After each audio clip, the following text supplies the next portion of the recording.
Chat. Chat.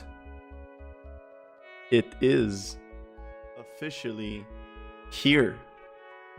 It is officially here. We have the announcement for TBC. It's official. It is out. And it's happening. And it's happening exactly on June 1st. On June 1st, we are getting TBC. I am so freaking excited. Oh God, I like the entire reason why I started playing, Classic WoW again after retiring from retail is for TBC, and I did that on I think March, end of March, literally. So I've been playing the game again for basically a month, and a month later, poof, TBC comes out, and comes out, it's ready to go, and that's incredible. I'm so happy. It's the timing is a little weird. I must admit the timing is a little weird, but it's there. It's here, and I'm just happy that it's here, man. I'm just happy that it's here. And on top of that, it's not just that TBC is coming out it's not just that TBC is coming out right now. It's also that let me reduce that a little bit. Sorry, I'm trying to adjust the mic a little bit. Okay.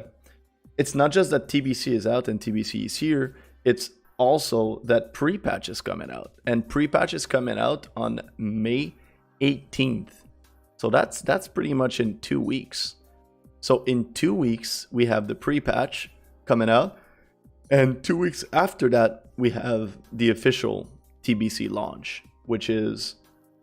It's just mind-blowing to me. It's just mind-blowing. I a lot of people are disappointed, with the dates and all that stuff, and I kind of get it. I actually do.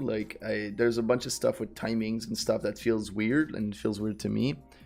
But I mean, let's just hope that they judge that the game is ready and everything is fine and all of that stuff, right? Because it can be if they make the game come out and it's not completely ready and whatever, then it might just be, I don't know, it might just screw things up even more. But sometimes we just have to trust them. We have to trust Blizzards, although they give us many reasons not to, and hope that everything's gonna be fine. And I'm not entirely sure. I know that, for example, when Pre-Patch is gonna come out, Pre-Patch is gonna come out with the new talents and the new spells and the new gameplay, basically for class changes and stuff like that. So I think that's pretty much the only thing that's very to look forward to. In a way, I don't think there's going to be much more to do in the Pre-Patch. It's not going to be a lot of events like there are in retail WoW. But anyway, that's the big news. It's the big news. TBC is out. It's there. It's coming. We're going to be ready for it. We've been trying to prepare ourselves as best as possible. And one of the way that we've been trying to prepare ourselves for the arrival of TBC, and specifically the Pre-Patch and stuff, was fishing. And we are at the end, chat. We are just at the finish line. We have been, over the last 6 or 7 streams or so, we've been on this leveling journey. We went, we started the 0 to 75, and then we did run around buying a bunch of recipes, then went all the way up to 275, 225. Then we had to do this world quest to go all over the fish to get the fishes. And now we're in the final spot, which is just sitting in Moonglade and just fish there. And that's it. No other place to fish. It's just Moonglade, and that's what it is. And we do that until 300. Yesterday, we finished the stream at 255. So we got 35 skills. We got 35 skills, or 30 skills. Sorry. Over the course of the stream yesterday. And tonight we are 45 skills away from wrapping up fishing. And normally I would finish the stream at 12 sharp, or I would try as much as possible to finish it at 12 sharp. But man, today I just want to finish that fishing thing, man, and I don't want to do it while not being on stream. So today, that's the goal. The goal is we are not closing the stream. I am not closing the stream until average 300 fishing. So let's dive right into it. We have a little dwarf as per usual that is right there, you know, ready to get going. Hello there. Hello, chat.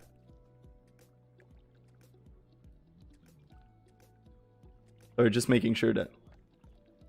Okay, sound check is good.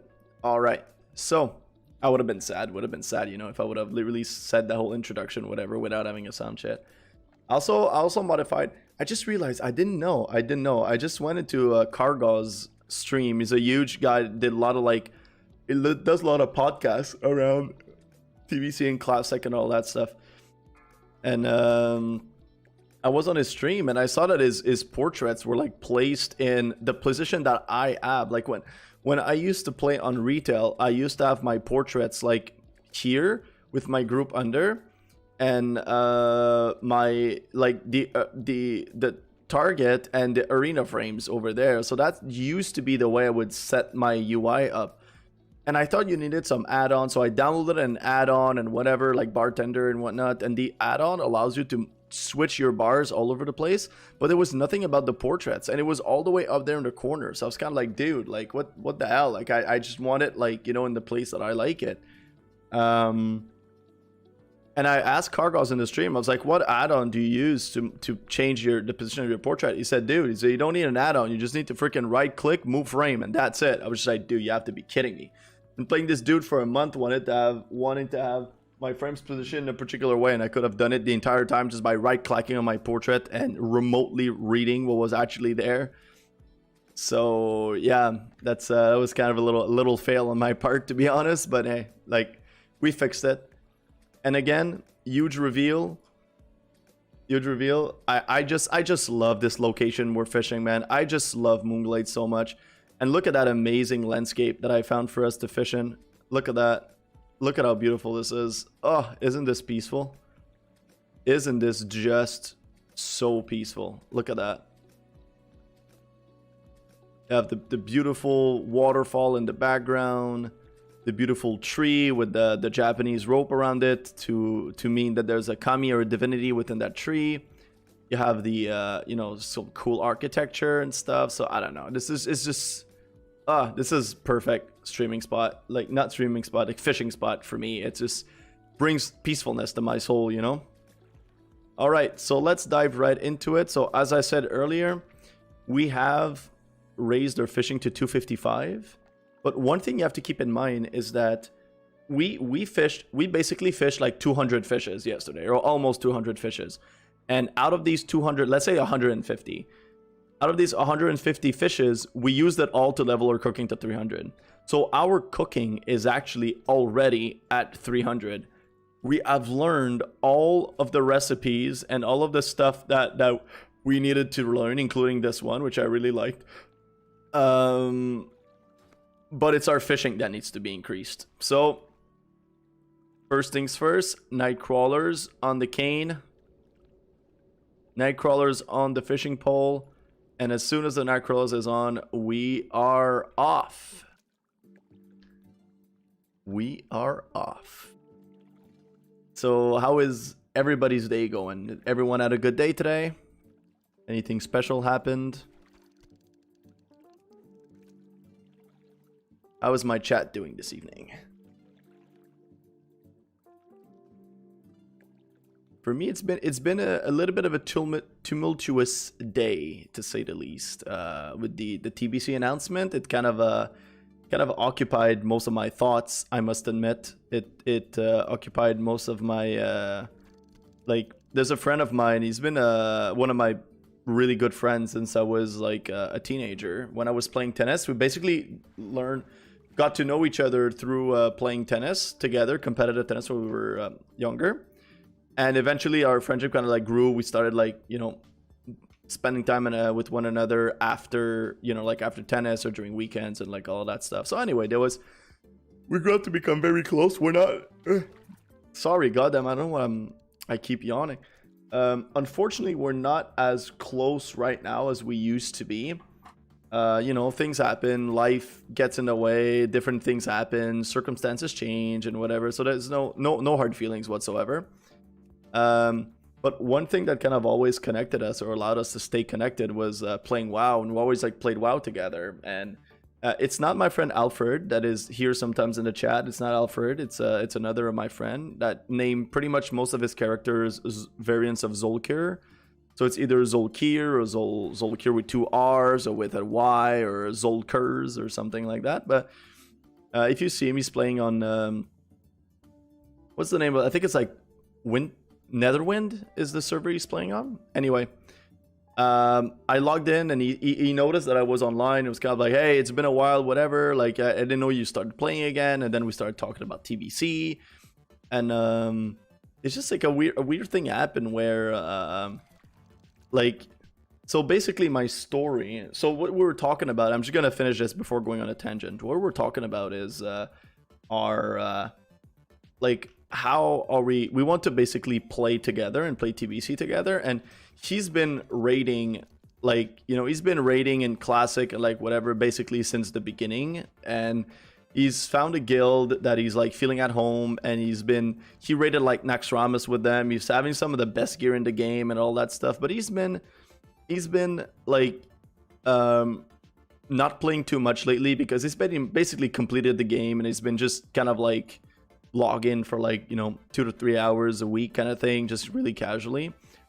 And he didn't really intend to play in TBC that much from what he's been telling me. But when he knew that I started playing again in order to play for TBC, it was kind of like, dude, that changes everything. You know, he wanted to play a shaman and just kind of like take it easy, level a shaman, do whatever.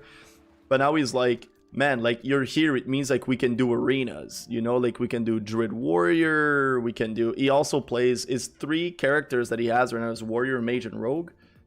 So he's like, hey, we could play like, you know, I'm the one that's kind of more pushing to play Priest Rogue, but I also do it because like Priest is going to be my main. I'm not going to not main a Priest. I'm going to play an alt Druid, and the alt Druid that I have, I'm almost exclusively going to keep it for PvP. You know, I'm not going to do much in the game on my Druid except for PvP and just gear and level through the PvP system. So for him, it's good because we can play Warrior Druid if he wants to. We could also play Rogue Priest. But now the problem is we're not on the same servers. I'm on Faralina. We don't see it right now, but I'm on Faralina. He's on Netherwind. So one of us needs to transfer to the other person's server. And in his case, he told me that he doesn't think his guild is going to continue into TBC. He didn't seem to be particularly like attached to the guild thing in particular, like whatever, but it's just like his gear is there, like his, you know, his characters, his bank alts, and he would like having all your characters on the same server. Hey Alfred, how are you doing, buddy? I don't know if you listened a little bit to what I was talking about, but basically I reached out to, Zolkir/Geo reached out to me today when he saw that I was logged in WoW, and I was talking about like the little circumstance that we're having. So I'm feeling good, man. Thank you. I'm so excited, dude. TBC launch June 1st. It's official. It's official. TBC is out on June 1st, and the pre-patch is on May 18th. So pre-patch in 2 weeks, and TBC in a month. So official. There's a blue post and everything. Everything is out there. It's official. Official. Damn, yeah, I know, right? It's right there. Like, dude, I'm so excited. But like the timing is the timing's a little weird. I was actually getting into it, like monologuing until someone, you know, joins the chat kind of thing. But I was talking with Geo, with Zolkir, you know, and he's been raiding like constantly and all of that stuff, you know, since the beginning. He's been raiding Naxxramas. He has amazing gear, and he has like a mage and a rogue alt and like whatever on his server. But I'm playing on Faralina, and so we're on 2 separate servers. and he didn't want to play it that much. He kind of just wanted to play casually, you know, like in going into TBC, and he wanted to like level a shaman and just kind of like take it easy and whatnot.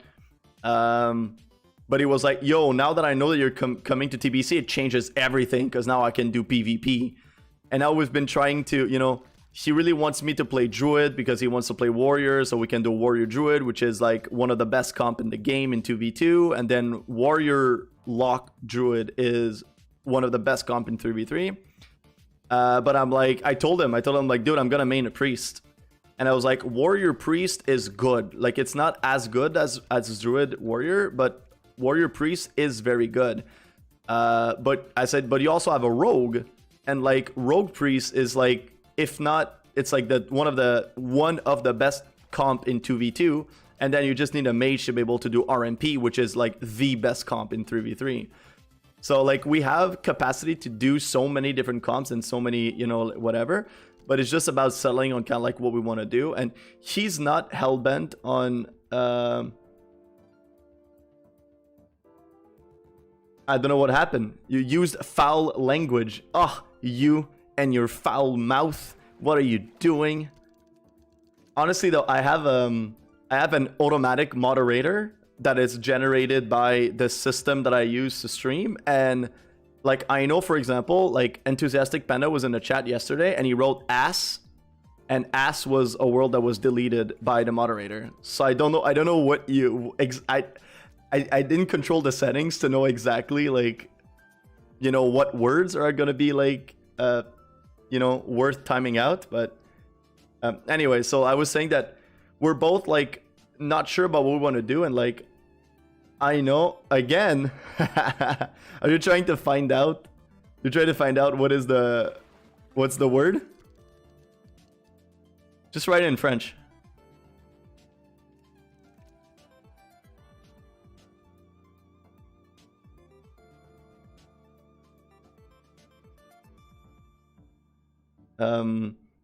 Yeah, so today, and anyway, so Zolkir was telling me like he didn't really want to continue playing Warrior. He wanted to do something else, but now he would like to play it because salope à meta. Yeah, pretty much. Yeah, pretty much. But the thing is like, you know, like, so Warrior is one of the best class in the game for PvP. Like, one of the best class in the entire game for PvP. And Disc Priests and Druids are basically equal in terms of like how good they are in PvP. It depends on what comp they play and whatever, but it's like Priests and Druids are S tier for PvP, and Warriors are also like S tier for PvP.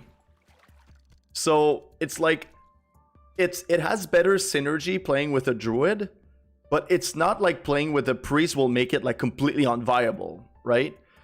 The thing is, like, basically the way it works is that the reason why a Warrior wants a Druid, it's because Warriors are having a really hard time connecting with their targets because of, like, you know, they're gonna be slowed and Frost Nova and like whatever, and whenever they get to connect, they just fucking crush the other person, right? Like, it's like that also in vanilla, but it takes forever to get there. So you want to play with a Druid because the Druid can root.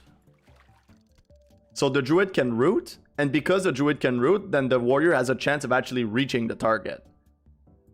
So and also the Warrior will have a tendency to overextend, and it's definitely true with Zolkir, as we know. So they have a tendency to overextend, and if the Warrior overextends but he still has like hots ticking, then he can stay more time behind the pillar attacking the target because the hots are going to be ticking.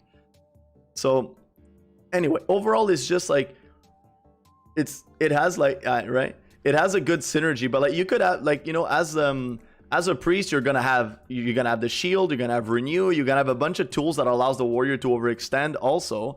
But also, like, our DRs are basically, our CCs are basically the same, right? So the Warrior is gonna fear, and I'm also gonna fear, so that's something that's not too good. But anyway, it's like warriors drain a lot of mana of the opposite team because of Mortal Strike. Not really. Like warrior mage is not that great. Like it's a thing, but it's okay. You're just better off with a warrior. You're just better off with a rogue, you know, because you just have so much CC. And warrior is really good with warlock. So technically, the teams, the main two comps in the entire game, you know, like the main two comps that you're gonna have in the entire game is RMP and WLD. So warrior, lock, druid, and RMP. So, and technically a lot of people say, because the matchups in TBC really matter. The matchup in TBC really matter, in the sense that like good since day one. Yeah, pretty much. And RMP the same thing, good since day one, pretty much. So the thing is, in the way it works in TBC in general is that the comps actually play like a huge role. It's way bigger than it is in retail. So for example, it's like you could play, like if you play WLD, if you play a comp like, I don't know, like there's a comp, and one thing you might have forgotten or whatever, but you can play double healers in arena in TBC. So one very powerful comp is double healer warrior. So double healer warrior is like an S tier comp. And shadow play is another, like maybe A tier comp or something like that, or whatever, close to S tier. So double healer, RMP, WLD, and double healer warrior and shadow play are basically the best comps in the entire game. But like, if you play, so if you play, for example, if you play like warrior, lock, druid, it might be one of the best comp in the game, or like RMP. It may be one of the best comp in the game, but you'll have a very hard time beating teams that have druids and hunters on their team. So if it's like druid, hunter, something else, like druid, hunter, rogue, or druid, hunter, warrior, like whatever, you're gonna have a really hard time, just because of the nature of like the other thing being a counter comp. So counter comps are super important and really hard. Like they're your hard counter. You might be like the best player ever, you're gonna have a hard time winning against your counter comp, because the comp is just structurally made to beat your team. So basically, WLD is absolutely amazing, and it's like probably the best comp like in the game, but a lot of people are kind of like RMP. A lot of people consider RMP to be the best comp in 3v3, not because it's better than WLD, but because it has the least amount of counters. So RMP can, on a good day, RMP can beat WLD without much issue. It can beat a bunch of stuff, but it's gonna get hard countered by another comp dish, which like I don't remember what it is. I think it's with comps with hunters. I think they're really hard to play against hunters. So yeah, so it's kind of like no matter which comp you play, like shadow play is insane. Shadow play is one of the best comp in the game. It's basically the melee cleave of casters. You don't CC, you just fucking AoE dot everything and you let them rot. Like that's literally the play. But shadow play is completely cancelled and completely like countered by priests. Because as priests, you just put Prayer of Mending, the thing that jumps from one target to the other. And Prayer of Mending is so strong in TBC that if you dot everyone and the priest puts Prayer of Mending on a target, it basically automatically heals the entire group and nobody dies. So Shadowplay might be the best comp in the game. The moment you play against a priest, you're basically, it's almost assured that you're gonna lose. So yeah, so the meta is actually very important, but it's not like it's like crazy. You know, you can still do something like, again, like rogue warrior or not rogue warrior, rogue druid would be good. Like mage priest is really good. Lock priest is really good. Lock druid. So basically the whatever team that you have that either has a rogue, a warrior, a warlock, or a hunter are gonna be really good. So if you do like hunter priest is really good because hunter has mana drain and priests have mana burn. So it's basically a drain the healer dead comp. So you send the pet on the healer, you drain the mana, and me as a disciplined priest, I would like run around trying to mana burn the healer as much as possible. And our goal is just to drain the healer out of mana, and then it's like an automatic win. So it's like a drain comp. And it's also a comp in 3v3. It's like you can play even with a warlock that has drain thing, and you just do that, you know, like drain stuff. Rogue priest or rogue druid is good, but it's better with a priest because priest does more damage. Druid mage is really good. Druid frost mage is really good, and priest frost mage is also very good.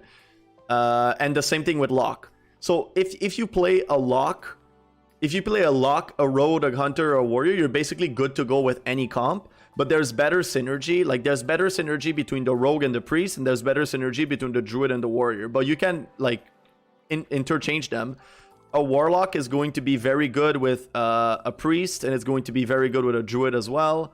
And all these comps are like interchangeable in 3v3. Like Rogue Shadow Priest. Rogue Shadow Priest is a very good comp in 3v3. It's also a very good comp in 2v2.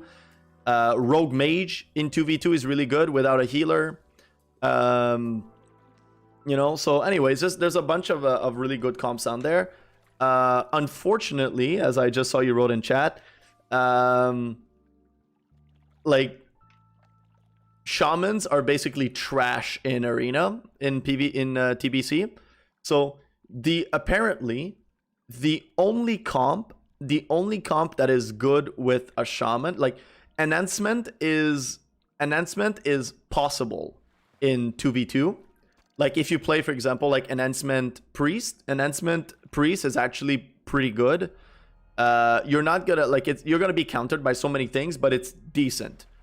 Elemental shaman is complete trash in all aspects of the game, except in all aspects of the PvP. It's really good in PvE, but it's trash in all aspects of the PvP except for 5v5. 5v5 is the only time where elemental are apparently really good. But yeah, so that's that. And the other I had another thing in oh, sorry, I don't know what's happened. I think my computer is like really lagging or something. What about pallies? Pallies are really bad too. Basically, okay, so with shaman, the only thing you can play is like elemental in 5, but you can play healer in 2v2 or 3v3. You can play a healer, but it's only going to be good in double healer comps. So Resto Shaman is only going to be good in double, like priest, Resto Shaman, and warrior, for example. It's going to be decent. And Holy Pally is the same thing. Holy Pally is trash at PvP as a healer, except for in really particular comps, and like one of them in 3v3 would be double healer. So like let's say priest, Holy Pally, and warrior. So this is like it's an actual like really good comp apparently that counters some of the like big stuff out there, maybe like RMP or whatever, I'm not sure. But there's one comp that's actually really good and they synergize very well together, and apparently it's like one of the good comps in TBC is Red Pally Resto Shaman. So apparently Red Pally Resto Shaman in 2v2 is a very good comp. It's not S tier like, you know, like Warrior Mage or Rogue Priest and stuff like that, or Rogue priest lock, but is red is better. Red is better than it's in vanilla and like whatever, but it's still trash. It only works with a shaman healer in 2v2, which is also trash. You know, so basically you're very limited in what you can do decently with a pally and a shaman. So it's kind of like the hybrids, right? Except for the druid. The druid is actually very good in like feral druid. Feral druid are pretty good, and they're really good in comps like priest. Like priest feral druid is a good comp, and it's also very good in comp like in 3v3 if you play like with I would say a warlock or a mage. I'm not entirely sure, but pretty much at this state, like anything you play with a warrior or a warlock, you're gonna be good, you know. So because warrior and warlocks are just very strong in PvP. Yeah, so it's very picky. Like I would say the class that has the most comp to play in and do good is warlock. Warlock is by far the best class in TBC. Like a lot of people literally call TBC like it's like the warlock expansion because they're kings in PvE. They're the best top DPS class in PvP. They're the best top class in PvE, and you can do anything with warlocks in the game. Like you can, if you want to do gold farm, if you want to do, you know, whatever you want, like it's just there. Like warlock is just really strong in all aspects of the game in TBC. So that's the main class that you could play. The other two classes that, like, let's say 3 classes that are DPS that you can kind of mix and match with all of these other ones is rogue, mage, and warrior. So like rogue warrior is not great, but it's decent. But warlock rogue is good. Mage rogue is amazing. Warlock mage is also good. Like it's not great, but it's good. Yeah, so it's like if you play a mage, a rogue, a warrior, or warlock, you can basically be in any comp that you want. A class that is very good is hunter, and hunter is like, have they played the freaking Kultiris expansion? Yeah, exactly. It's like, yeah, so it's with that one. So the other class that is basically similar to a warlock in the sense that it's one of the best class in PvP and it's one of the best class in PvE is the hunter. Like hunters are really strong, and you can mix and match them in a bunch of different comps. Like not as ideally as these other classes, but with a hunter you can do really good, and you also decent at like, you know, like gold farms and soloing stuff because of your pets and whatnot. So yeah, warlock and hunters are like the safe bets kind of thing. I know, man, that's so crazy. But the thing is, in the way the warlock plays in TBC is actually more like a dot spec. So it's a dot spec with soul link to make sure that you and your pet don't take any damage, pretty much.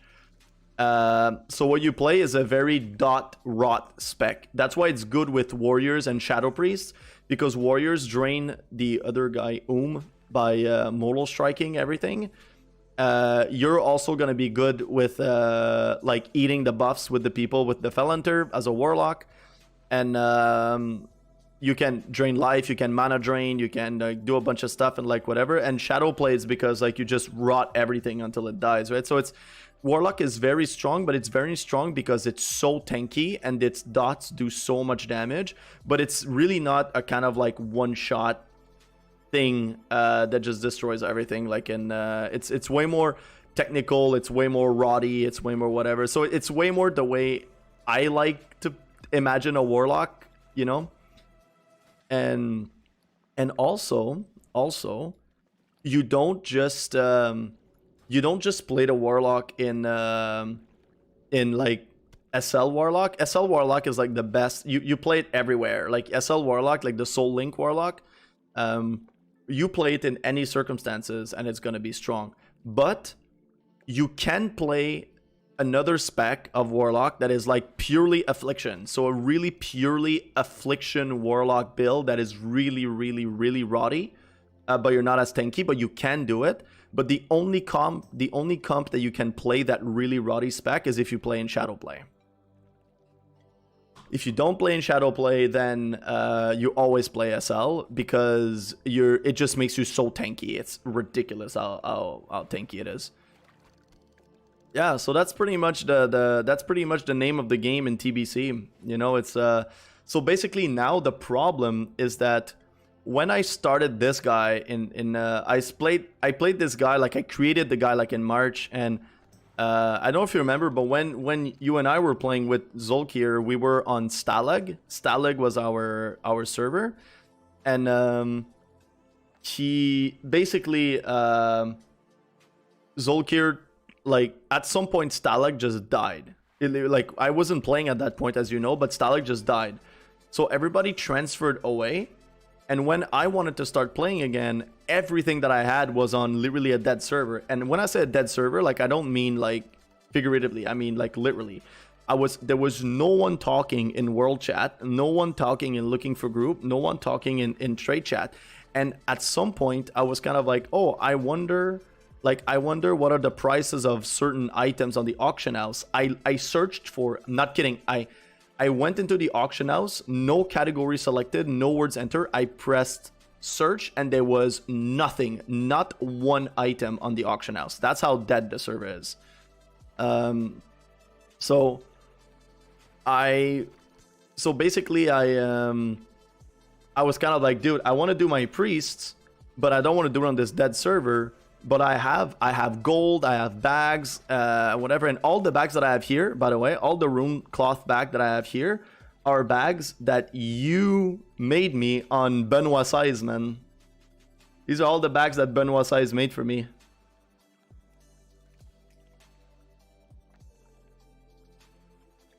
Which reason? Yeah, he's on Netherwind server. But anyway, all that to say that when I did this priest, I was kind of like, I'm going to do the priest on Stalag. I'm going to transfer everything that I have. Everything. I'm going to transfer everything that I have from my druid to my priest. And then I'm going to transfer my priest to Faralina, which is what I did. So I did that on March 25th. Right, so March 25th, which is basically, you know, like a month ago or so. And now the problem is when you character transfer from one server to another, you have a 90-day cooldown. So you have a 3-month cooldown on the character transfer. And right now, TBC launches in 1 month. And I won't be able to transfer my character because I'm still going to be on cooldown. So I can't transfer to Zolkir's server so that we can play together. So now the problem is like both of us are on 2 separate servers. We want to play together, but both of us are on separate servers.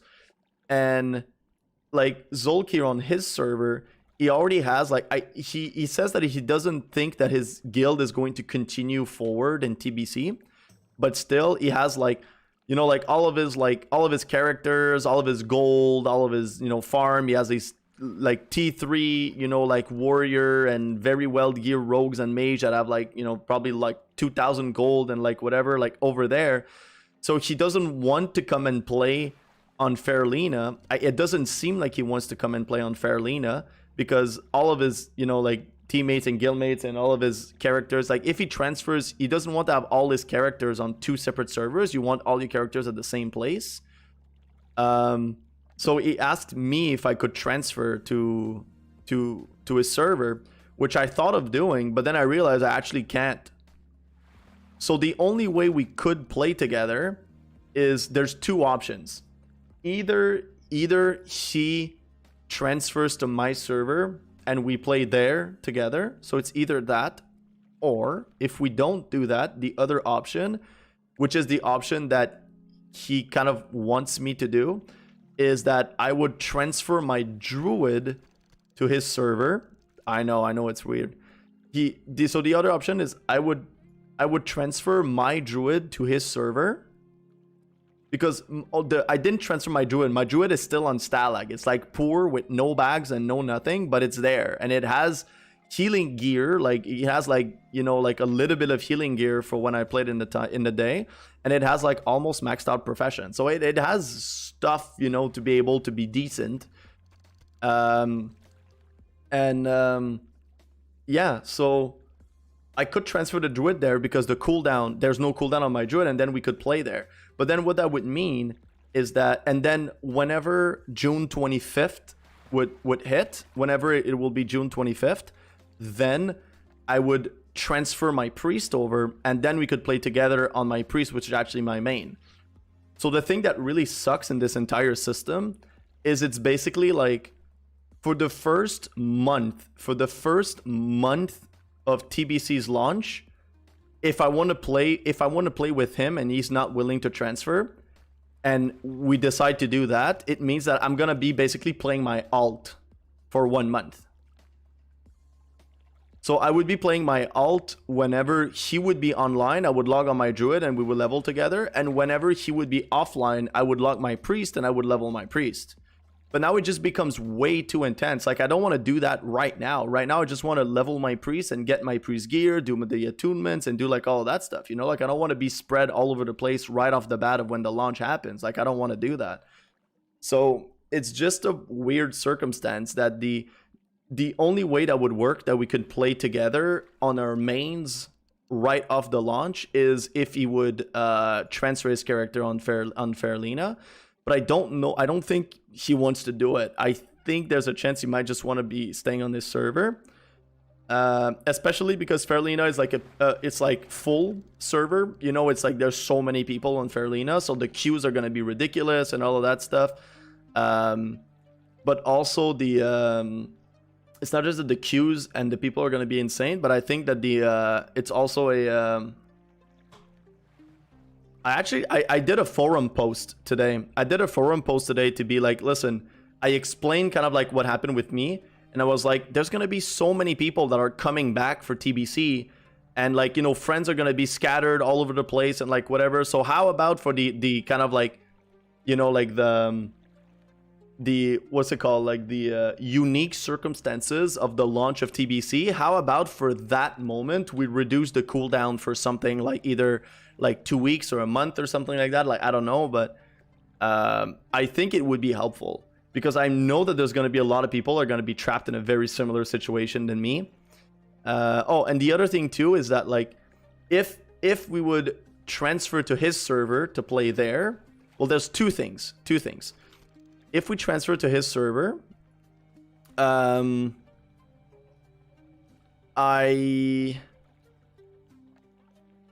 will have to transfer my priest and my druid, which means I'll have to pay for 2 transfers. And I don't want to pay for 2 transfers because of money situation. Like, I don't have money to just freely spend on transfers left and right. So I don't want to have to pay for 2 transfers just to be able to be on the same, you know, on the same server. So that's one is the money thing. And secondly is like TBC queues, except if they changed it, but from all I know, they haven't changed it from what I've seen, or at least nobody pointed it out. But queuing in arena in TBC is not cross server. It's just within your servers. So if we play on Fairlina, we have a chance of playing against, like, you know, the big names out there. We're gonna play games against the kind of like, you know, the Snuts, the Sea-Doos, the Venrookies, the S-Fans, the Asmongold, like, you know, whatever, like, you know, well, not really because Asmongold and S-Fan are on an alliance, but like, you know, the Sea-Doos and the Venrookies and the Snuts and all these people that are on the other side, that are on the Horde, like, we could actually get like a few games against them, like from time to time, especially towards the beginning when the rating is like so low for everyone and like all of that stuff, or they're gonna be on alts and whatnot. So like, I think that's cool. Like, I want to play against the big guys. I want to play against the freaking rank 1 players, you know, and see like how much we'll be able to fare against them. I think that's really cool. And I think it's like, I don't know, like I'd be super down for that. You know, for me, that's something that's exciting. And that's another reason to be able to stay on Fairlina, at least in my mind. But anyway, it's just, and I just found the guild today. Oh man, I actually got to tell you the story. Okay, I got to tell you the story. So anyway, all that to say that it's, we're super pumped and really happy about the TBC coming in, but the timing of it all with the 3 months cooldown and me and Zolkir trying to figure out how we can manage to be able to make it fit so we can play together and like all of that stuff, like it's just, you know, like it's just like it kind of took away a little bit of the excitement of the TBC launch, because now it has become a kind of puzzle that we need to fix, you know, and it kind of like, you know, runs into my head a lot, and I'm not exactly sure how it's gonna land and like whatever. But anyway, so it's we're not gonna let that take away from the entirety of the experience. But maybe one option, which I didn't mention in what we just discussed, but one option would be literally to just like I would level on my own. You know, like I would level on my own on this server until June 25th. And whenever June 25th will hit, then when I will transfer to his server, and then we would play like this, you know? So if that's what happens, then like, you know, it would be a lot less tricky, and it would be probably, you know, like ideal, I guess, like on both sides, whatever. The only thing is like for the first month, which is like, you know, the leveling process and like whatever, for the first month we wouldn't be doing it together, and then we would transfer. So that would be another scenario, which is not ideal, but in my mind, I think for the moment, I think I'd rather do that than like play my alt for a month and never play my priest, and then whenever it's done, I just play my main to catch up for a month of stuff that I haven't done because I did it on my alt instead. You know, it's just I don't really like that. Anyway, and the other thing too is that there's character boosts in they've installed they give you 1 character boost by account in TBC, and Zolkir wanted to potentially character boost a shaman, you know? And yeah, exactly. And it's like, so he wanted to boost a shaman, but he's not going to boost the shaman on a server that he doesn't have a main to give him money, to give him backs, to give him whatever. And I don't have enough on my own. I don't have enough to be able to sustain him, because the moment that TBC Pre-Patch arrives on May 18, I'm going to buy my epic mount, because the epic mount price drops in TBC. So I don't have enough to buy it right now, but I have enough for when TBC is going to launch. So I'm going to basically use all of my gold to buy an epic mount. And yeah, so I won't be able to have the money to be able to sustain him and his alt, to like, you know, gear him and like do all of that stuff and buy him reagents and whatnot and enchants and whatever. So anyway, so he's definitely going to boost his character on the server where he has a main with like money and stuff to be able to support himself. And I don't blame him for that. So one of the things he told me is like, just use your boost to like without doing a character transfer, you're going to have a boost. So just use your boost on a druid on my server. But again, it's going to be the same thing, right? It's going to be leveling and alt and like whatever. So, and I think I want to hold on to my boost, because either I would like to boost myself, either a second priest that would play shadow, or I would use my boost to boost a warlock. I'm not entirely sure what I want to do, but anyway. So that's kind of like the circumstances with all of that. But yeah, and also like, you know, like that's one of the things that I've like, and he doesn't know what to play. A major part of the conversation we had today was like, Joe, what do you want to play? And he was like, I didn't want to play. It was kind of like, I didn't want to play warrior. I want to play shaman, and I want to play shaman, but now that you're coming back into the picture, it changes everything, because I'm gonna do PvP. So I was like, okay, but like, don't play according to me, because if either I or you or anybody else quits, then like everything is fucked, right? So you don't choose a character based on what other people are doing, because then if they leave or if something happens, then you're screwed, you know? So like, just play whatever you want and we'll make it work. Like, I don't care even if it ends up being like priest shaman, like, you know, we're gonna do whatever we can to make it work and have fun with it, you know, like I don't care. Or I'm gonna keep my priest main on a team, like an RMP team that I can push, and whenever we'll play arena together, then I'll just play on my druid, that I won't really care that much about a rating because it's an alt anyway. So, you know, like in my mind, it's kind of like, just play whatever you want, but he doesn't know what he wants to play, which like obviously doesn't necessarily help. But he seems to be leaning towards playing. So the only reason why he would want to play warrior, according to what he told me, the only reason why he would want to play warrior, not because he wants to, but because it would allow him to tank. And if we do a thing like he's a tank and I'm a healer, then we literally have like instant group that we can just dungeon farm our way to like 70, which is apparently one of the best ways to level in TBC, is to dungeon farm. So you would just dungeon farm your way through like the content. And if he has a warrior and I have a healer, then we can always make it happen, like just like the two of us, you know, and like find groups very easily and like whatever. So anyway, it's just like there's that advantage. But he didn't seem to be keen on playing the warrior. It's kind of like, dude, like if you're not keen on that and you want to have something a little variant and something that's very, very, very strong, even stronger than warrior PvP, just play a rogue. And if you play a rogue, like, you know, like we can do rogue priest, and we're gonna be one person away from RMP, and you know, like it's or rogue lock priest and whatever. And yeah, exactly. So for him, it's about like the flexibility that the warrior brings, in the sense that it can be a tank, you know, and it's very true. But it kind of like, but if you don't want to play that, you're gonna get bored, you won't be motivated, you won't log in, and eventually you're just gonna quit. So like, you know, don't choose it, because choose whatever you want to play, what, you know, what makes you want to log in, you know. I think that's what's important, and then we're just gonna figure out the rest anyway. So he's very unsure about what he wants to do, which class he wants to play. But for me, it's like sealed. It's like it's a done deal. Like my main is a priest, you know, like I main a priest.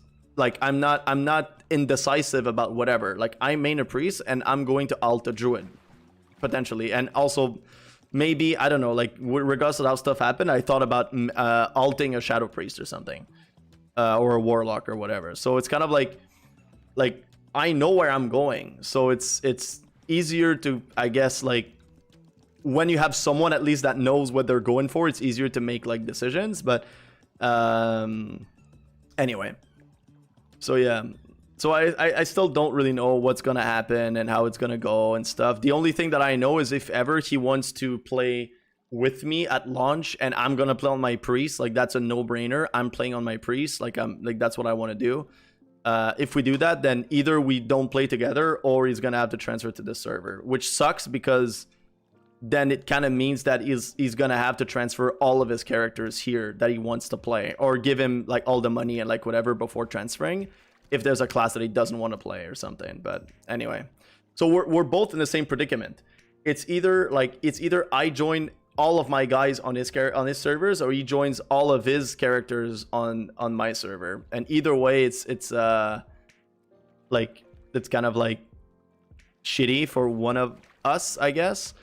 But it also depends, like for example, and like I really just mean it like that, you know. It doesn't have to be a thing by any means, or like whatever. But like I know, for example, that like Steve is playing, and he's probably will want to do like arena in TBC and like whatever. So if he ends up being on, like if he's already on Netherwind or like whatever, then, you know, like if he's already on Netherwind, then, or like if you play and you already have like characters like on Netherwind, or you want to use like, I don't know, like a boost or whatever to do something and level with us and like whatever on Netherwind, like if ever something like that, and there's a bunch of people that's already on the same server, then me transferring over there is way more logical, because everybody's already at the same place, and then I would just kind of like join in, you know. He's on Netherwind, so I think he's on Netherwind, I'm pretty sure.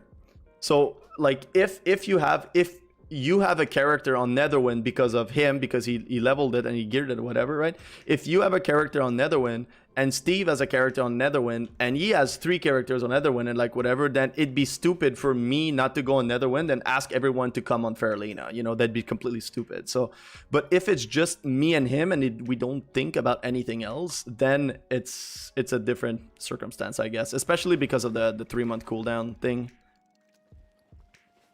And the other thing too that's really cool is, and it's actually a really, I think it's a really cool story. So I'm gonna go. I don't know what Steve's playing. I haven't been talking to him since he was online. So today one really cool thing happened is that I was in a guild that the guy that recruited me was really nice, but then the guild never did anything. He told me that the guild would do stuff, but then the guild never did anything. And I was kind of like, oh, okay, that sucks, whatever. I'm just going to leave and I'm going to try to find a guild. And that was when I did not have the information at that time as to when TBC would come out. And I wanted to gear this character as much as possible before it comes out. I wanted to have, you know, like, because the more gear we have in right now in Classic, the easier it's going to be to level in TBC, right? So I was kind of like, I want to do the Molten Cores, I want to do the AQ, I want to do the Onyxia, maybe Blackwind Lair, but it's like, but nobody's running them. Like, nobody's running them, or it's very rare, except if you are in a guild that runs them. So I was kind of like, I'm going to find a guild that runs them. And I saw one. I saw a guild at some point in an advertisement, in a world chat or whatever, that there's this guild called Off Meta.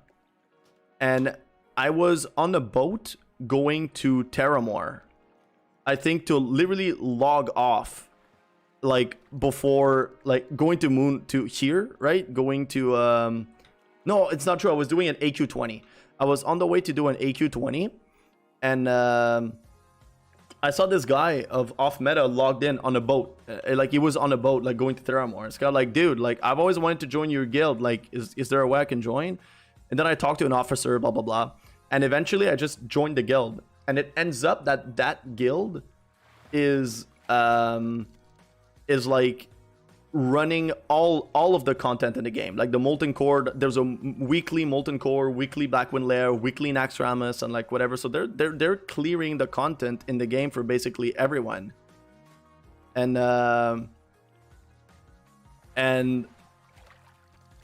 they invited me, so I was really happy. And then as normal, first thing I go in like the guild information and whatever, and then I just look up like their Discord. I'm not gonna show it on stream just to make sure not like random people join to like grief and whatnot. But like they yeah, so they were like, oh, tonight we're gonna do an MC. And I was like, dude, there's my chance. I'm gonna do an MC, right? And as I was in the MC, so I got in because a lot of people didn't join. I was on a waiting list, but a lot of people didn't like show up, so they got me in as a healer and we crushed it. It was a really cool run. It was right before stream, and in the MC, I was talking to that person that recruited me in the guild, and they were very nice, very, you know, sweet, super helpful, and like whatever. And the guild, the people from the guild, just from the way, you know, from the way that the MC run happened, from the way loot was done, from the kind of like general dynamic of the guild, it was like, it was serious in the sense of like, you know, like they weren't messing around in terms of like, you know, it's you know, we're going to pull, you know, like we're gonna pull, we're gonna do our thing, we're gonna put the consumable, give me my buffs, like do that thing, you know. They were like serious about like the way it happened, but people were kind of like joking and laughing around and having fun and whatever. So it seemed to be just kind of like a good bunch of people that had cool synergy and kind of a relaxed attitude, but serious enough to clear the content, you know what I mean? So it seemed to have a really good balance of something I was looking for. And they said in the chat, as we were raiding, they were saying, listen, we did not know, but like pre-patch is coming out on May 18th, which means that we only have one more reset of Naxxramas before TBC comes. So I'm sorry, but next week we won't be raiding Molten Core, we won't be raiding BWL, we won't be raiding any of that stuff. We're just going to try to do as much as we can in Naxxramas because it's going to be our last Naxxramas. So basically, I joined this guild, which was a really cool guild and like whatever. And they mentioned that they are going to continue in TBC and like all that stuff, which is like, you know, we already have a decently cool casual, semi-casual raiding guild with a cool like bunch of attitude, whatever, like on my server that we could kind of like move forward into TBC with.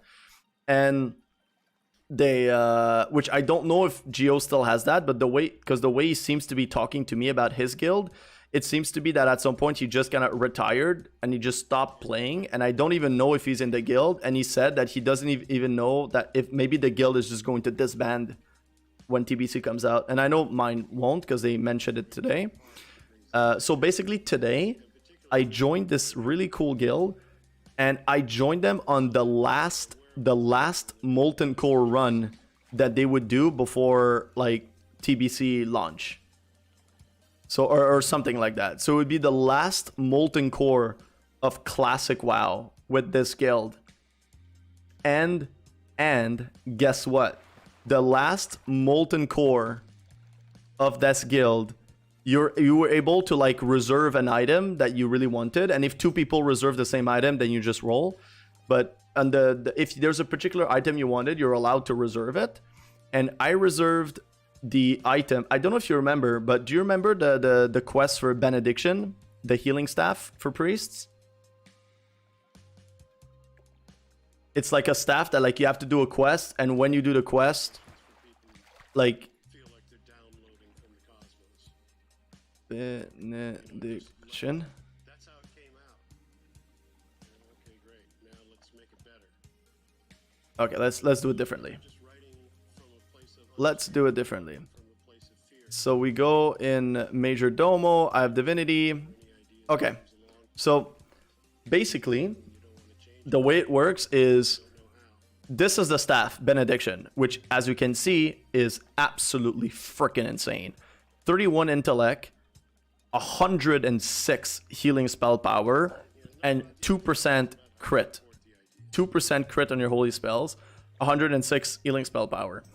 And it's a staff that you right click on the staff, and when you right click on the staff, it changes it to, so it looks like this. Right? It looks like this. And when you right click on it, it becomes like this instead. And when it becomes like this, the stats change, right? So instead of like healing spell increased by 106, it switched to shadow damage increased by 79 and increases MP5. So this is basically the healing version of the staff, and this is the shadow priest version of the staff. So in the same staff, you have a shadow priest and a holy priest weapon that is just by right clicking on it, you changed from one to another, and there's a 1 hour cooldown to it. But this staff is like one of the most iconic weapon that you can have in Classic WoW. It's called Benediction or Anathema, but Benediction is the way it's usually referred to. And what you have to do is you have to collect 2 items, but specifically this item, which is the Eye of Divinity. And I've been like, this priest was created a month ago, and I've ridden Molten Core 3 times, and the 3 times that I raided Molten Core, I never saw it drop. And you can't purchase it, and there were moments where you could, where like people would run in and then nobody would need it in the raid, so like they would like invite someone from the outside to go and purchase it. So you could do that, but now nobody runs Molten Core anymore, so nobody is selling it either. But today during my run, it actually dropped. So the last Molten Core run of this new guild, this really cool guild that I'm in, the last Molten Core run, my last chance, probably my last really legitimate chance at getting Benediction, the staff, in preparation for TBC, the Eye of Divinity dropped. Look at this, Eye of Divinity right here. It dropped. So I got it. And you need to pair, so what is it do? Now I have this.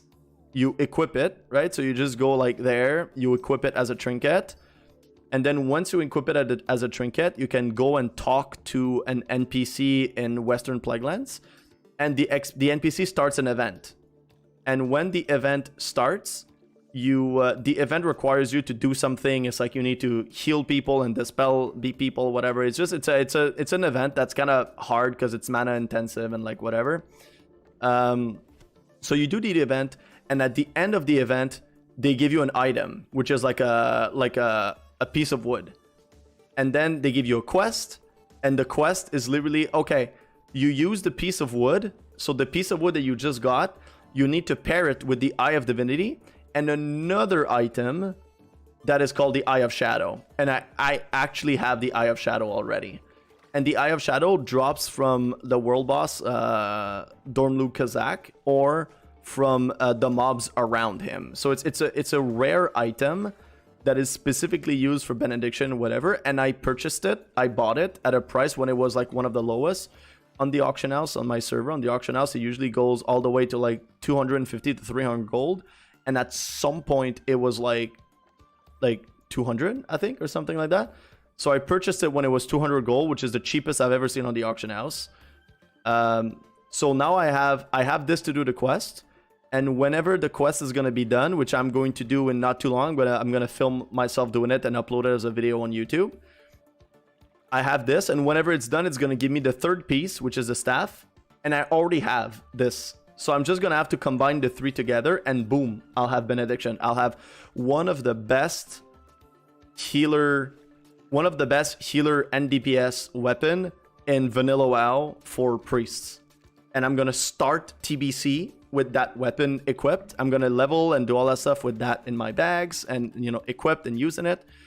And I got that item literally on my first raid ever with this new guild that turned out to be the last MC ever they're going to do on this server on Classic before TBC arrives. So it's just like the timing of everything, you know, it just feels like a kind of like, you know, like it just feels like these kind of like, you know, fairy tale, just everything aligns. It's like, you know, all the stars and the planets aligned today for that to happen for me. And it's just so freaking awesome. Like I'm just so excited to be able to do it. So yeah, today I finally got it after so long, not so long. It was just like a few, like, you know, like 4 tries basically. But after 4 Molten Core, I finally got my Divinity just before TBC releases. And I'll be able to start TBC with this weapon, which is absolutely freaking like mind-blowingly good. So I don't know. I'm just so happy. But alright, so I just wanted to tell that story. I wanted to tell that story of the Eye of Divinity that I got today. And I already have Eye of Shadow to come to put it together to do benediction. But I also wanted to tell the story for the talking point that we're having earlier about TBC and about the transfer and about all that stuff. It's just like, here I might have, you know, like I might have an, you know, like an actual really good guild that is a friendly bunch of people that are going to continue in TBC and raid and do like all of that stuff. So that might be incentives for us to stay on this server rather than, you know, rather than transfer to somewhere else. Because we already have it. We already have like a home, you know, in that sense. And that's value and you know, in itself. So I don't know. I guess the conversation is going to continue. I don't know what's going to be the conclusion of all of this and like whatever, but so far I'm pretty happy with, you know, where I landed in this guild. So I kind of hope that it would be able to stay a little longer maybe.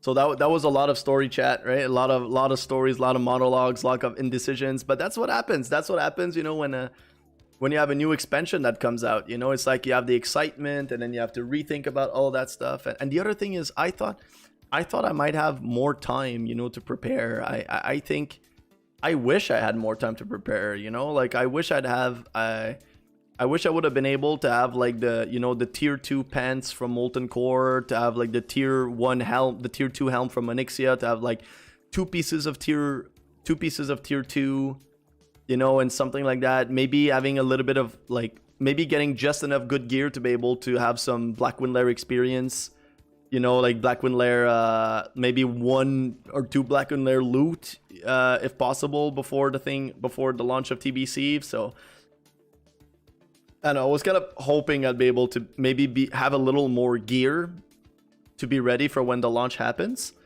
But ultimately, it's like gear's gonna get replaced so quickly. You know, I'm not gonna have tier 3 by any means. Like tier's gonna get replaced so quickly that like I'm like dungeon blues and like a few like raid blues, like, you know, of like AQ20 and all that stuff is actually going to be fairly decent. I shouldn't have a problem. I don't think I'm gonna have any problem healing, you know, like the first few instances in TBC with that, but who knows? Who knows?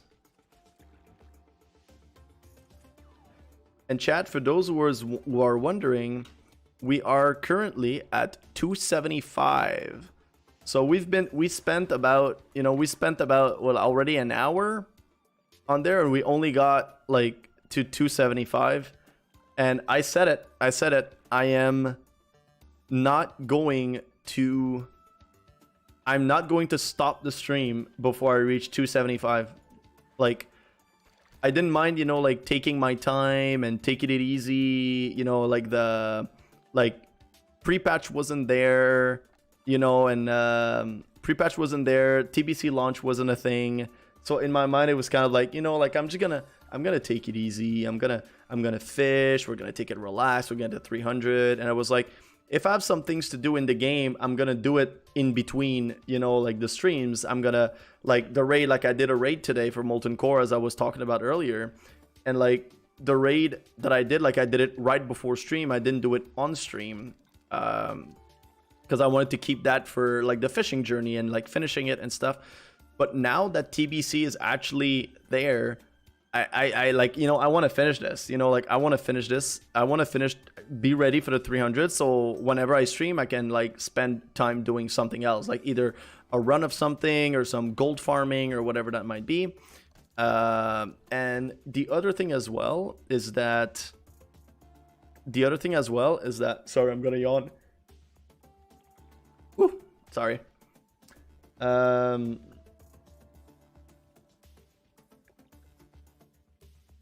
Yeah, I also got the like the Eye of Divinity, right, to do the Benediction quest, because I have the Eye of Shadow already, as I was talking about earlier. So like that could be cool content to do on stream. You know, like I would like to stream that and have it like there immortalized and whatever, and then use the, you know, use the VOD and whatever to make a kind of like guide, or just like a memory, you know, like on YouTube, to just put on my channel and be like, hey, you know, like I've done this Benediction quest. This is what it looked like to me when I done it, you know, like on this character and stuff. So I think I wanted to do it live. I don't know how much I'll be able to do it on stream, but so yeah, so in my mind, I just want to move on, you know, like from the fishing stuff. And the other thing too is, you know, like pre-patch is happening in 2 weeks, and then like 2 weeks later, so basically in a month, is going to be TBC. And a lot of people will want to do this kind of like last minute adjustments to be able to be ready for TBC.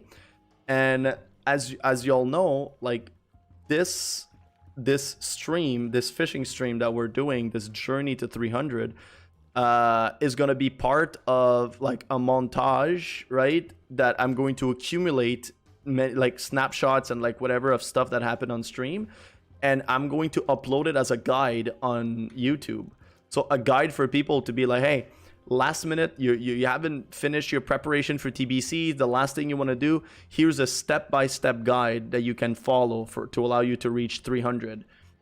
You know, it got me, and then I could literally, you know, say on stream, like, you know, I've streamed fishing for basically, you know, like 6 streams of 1 hour and a half. And there was some downtime because I talk a lot, or like all that stuff. So if it's the case, then, you know, in 10 hour or so, or whatever, like in 8 to 10 hours of gameplay, you can, using this fishing guide, you can get to 0 to 300.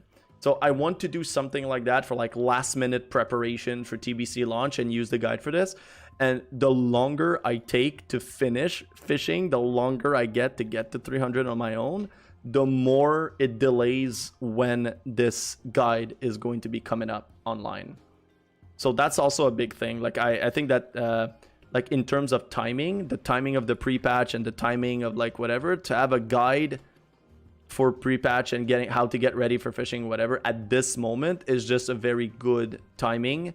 And I want it to be out, but it requires me, again, it requires my fishing stuff to be done, so.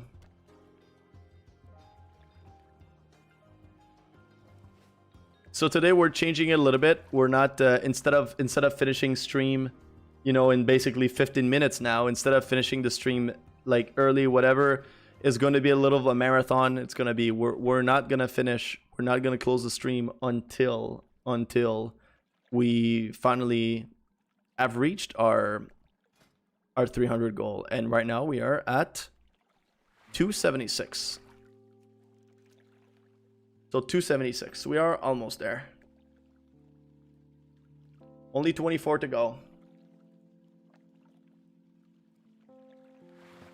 And I don't know how much you can see that on stream, but I literally just spilled a shit ton of tea right on me. Did you all see that? Like, can you see my shirt? Like, you can't really see it, like over there stuff.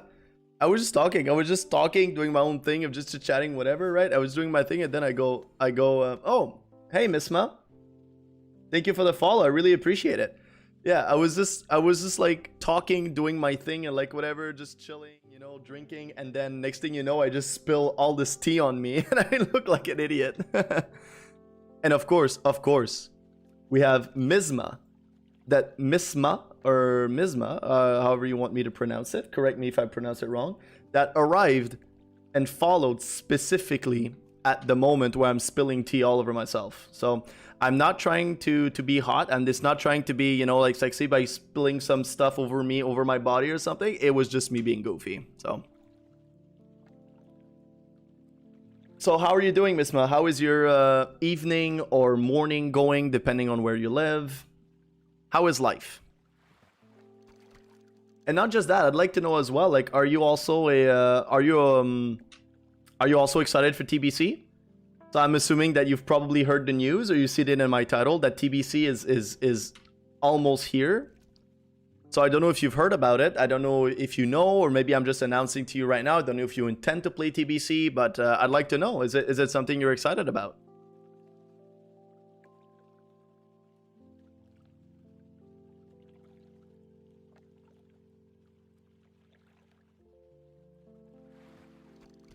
Okay, so now chat is the moment of truth. The moment of truth. Can we drink our tea without spilling it all over ourselves? We did it. We did it. We are that amazing, chat. We are that amazing. We are able after all to drink tea without spilling all over ourselves.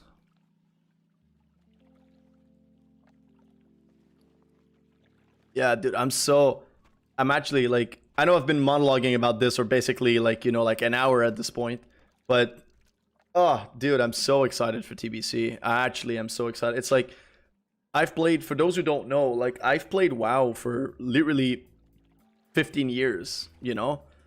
And I played like the retail version, but I started playing in vanilla, you know, and I was having a dwarf priest. I was maining a dwarf priest, but back then I was like having a bunch of different characters, and I was much more of a noob and stuff, but whatever.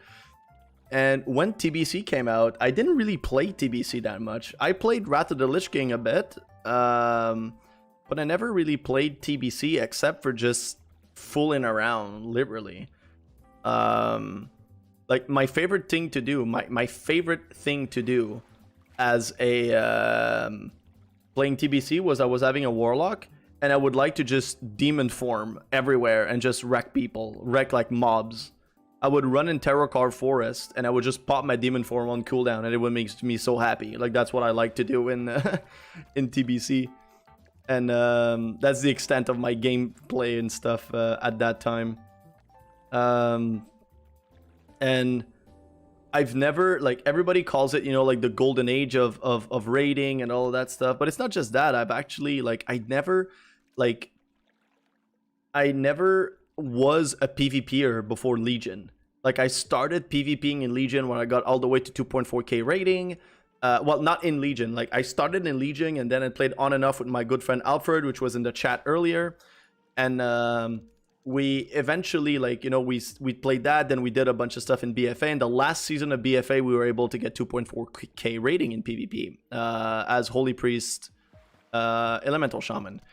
And before that point, I was never a PvPer. So now going back to TBC and be able to experience like the first moments of when PvP was created is just such an amazing, cool moment. Like I wasn't able to do that, you know, like back in the day. I wasn't into PvP at all. It only came to me so much more later. That now is just really cool to have the experience to say like, God, man, I can actually do that. I can actually go out there and experience the first versions of Arena that ever existed. And it just makes me so excited, you know? And that's the thing too. It's like I played vanilla on many different classic servers. Like, oh, sorry. Many different classic servers, like private servers. And then I was so pumped and excited for when Classic would come out. And it did came out.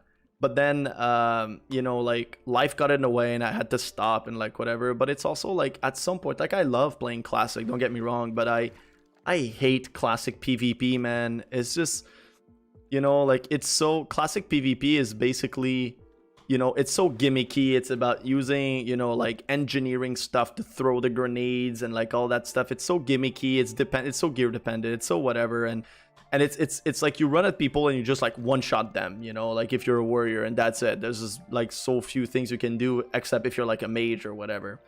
So I'm not a fan at all. I actually really don't like Classic PvP. But I love the gameplay.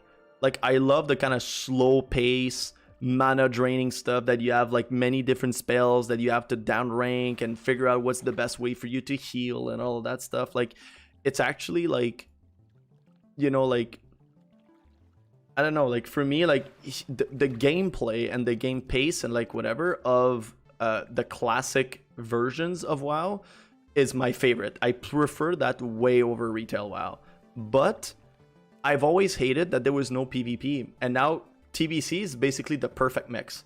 You know, it has the WoW gameplay. It has the classic WoW gameplay, like the old school gameplay, slow, mana consuming, with like the resilience gear and like all of that stuff. And it has PvP. So you have both of my favorite things in World of Warcraft that are basically clumped up together. And it's just like to be able to really truly experience that with the knowledge and experience and everything that I currently have about World of Warcraft, you know, years later, I'm just so excited to go back. You know, I'm way better of a player, and I'm way more knowledgeable about the class. I've put in so much work into understanding PvP and improving and getting good at it and like whatever, that, you know, to be able to go back at this period of time of the past with the knowledge and experience that I have now is just like, I'm so pumped. I'm actually so pumped.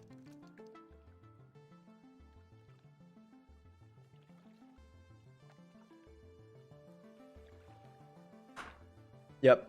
But right now, just a little follow-up. I know that Misma, you might be new to the chat. So basically, what is happening is we're on a fishing journey. We've been on a, since we knew, you know, like TBC was gonna come out and like all that stuff and like whatever. I was kind of like, I want to prep for TBC, and one way I want to prep for TBC is fishing, because I have never ever in my 15 years of playing this game, whether it's in Classic WoW or in Retail WoW, I have never leveled fishing. Ever. Fishing has never been a thing. And I've never leveled cooking past 225 in Classic WoW, and I've never had like maxed up cooking and like whatever. It just wasn't a thing either.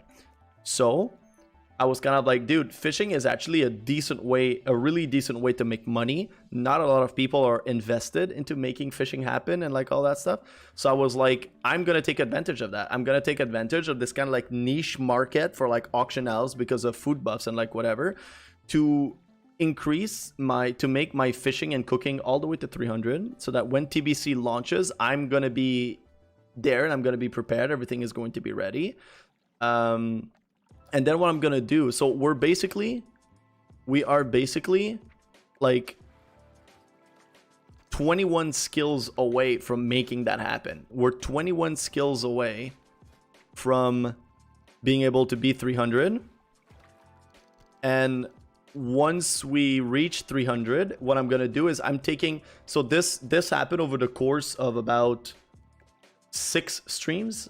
So about 6 streams over an hour and a half, I was able to get to where I am now. Now it's just the last finish line, you know, like I see it like it's the finish line, whatever. So tonight, like I'm not closing the stream until I'm 300 fishing. But then what I'm gonna do is I'm gonna take footage of the streams. I'm gonna take footage of the screenshots and stuff that I took as I was leveling my skills to 300, and I'm gonna do a fishing guide that I'm gonna be putting online and on YouTube, because I do have a YouTube channel. If you're interested into looking at the YouTube channel, learn what you can !info in the chat, and !info is going to give you a video of me that is basically an introduction to my channel, of what I want to do with the channel, what you're going to be getting there, a little bit about my background. And spoiler alert, my channel is not just about WoW. So if you want to have more information, ! in the chat, !info in the chat, you'll be able to see that video. So I want to upload this guide from 0 to 300 up there and put it up before the pre-patch launches. So maybe in the next week or so or whatever. And with that, I'm hope that maybe it's going to gain a little bit of traction for people who wants to prepare for TBC. And be like, listen, you have a step-by-step guide. Just follow my steps. Like, go there, do that, fish there, talk to this person, go there, fly there. It's really going to be a step-by-step process that guides people to exactly what they need to do to reach 300 from 0 if they already have like an alliance level 60 character. So yeah. So I want to finish this. I want to wrap it up and close it and officially reach the 300, because I want this guide to come out. You know, I want this guide to come out. The timing is perfect, and yeah. So it's not the greatest gameplay by any means or whatever right now. I know it's more like a chill gameplay with chill music in the background, this amazing mind-blowing view, and we're just fishing. It's a really relaxing fishing stream. It's not always going to be like this, but that's what we're doing right now. It's strategic. So welcome to the chat. And again, same thing. You're more than welcome to come here, chill, relax, hear me, you know, talk about stuff, whatever comes to mind and whatever. You're more than welcome to just come here and chit chat and stay there and enjoy. But if you feel comfortable, you're more than welcome to say hi. If it's of any help, I also, my first language is French. So if you do speak, you know, not great English and you want to speak in French, you can also do that. I also speak Japanese. So if you want to speak in Japanese, if you can, then I can also help you with that. I can also respond. So, you know, whichever language you want to use between these three, you're more than welcome to say hi. And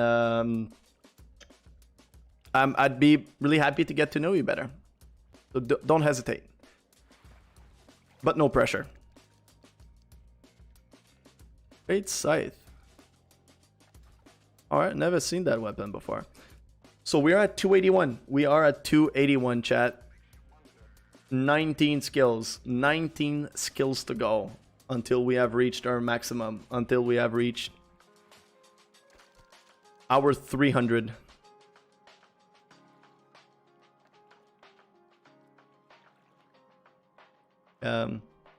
Said it a few times like yesterday, but I'm gonna say it again today, and I said it at the beginning of the stream, but Moonglade is by far my favorite zone in all of Classic WoW.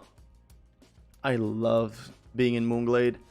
It's just like they just got it right, you know. It's just this fantasy feeling, and it's like so peaceful. And look at the view that we're having with like the architecture, the waterfall in the distance, the tree with the rope around it to symbolize the kami that lives within the tree in Japanese culture.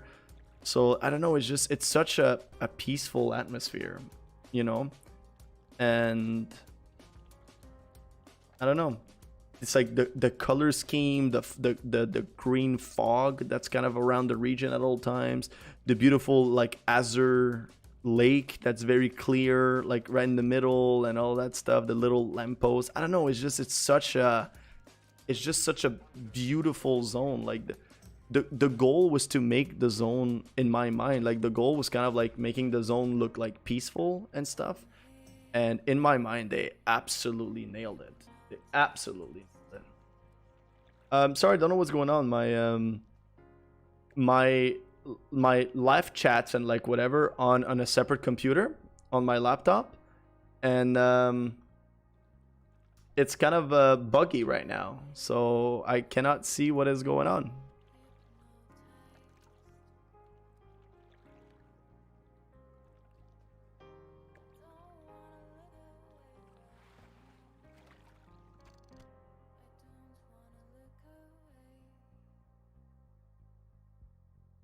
And we've been having a bit of a low latency.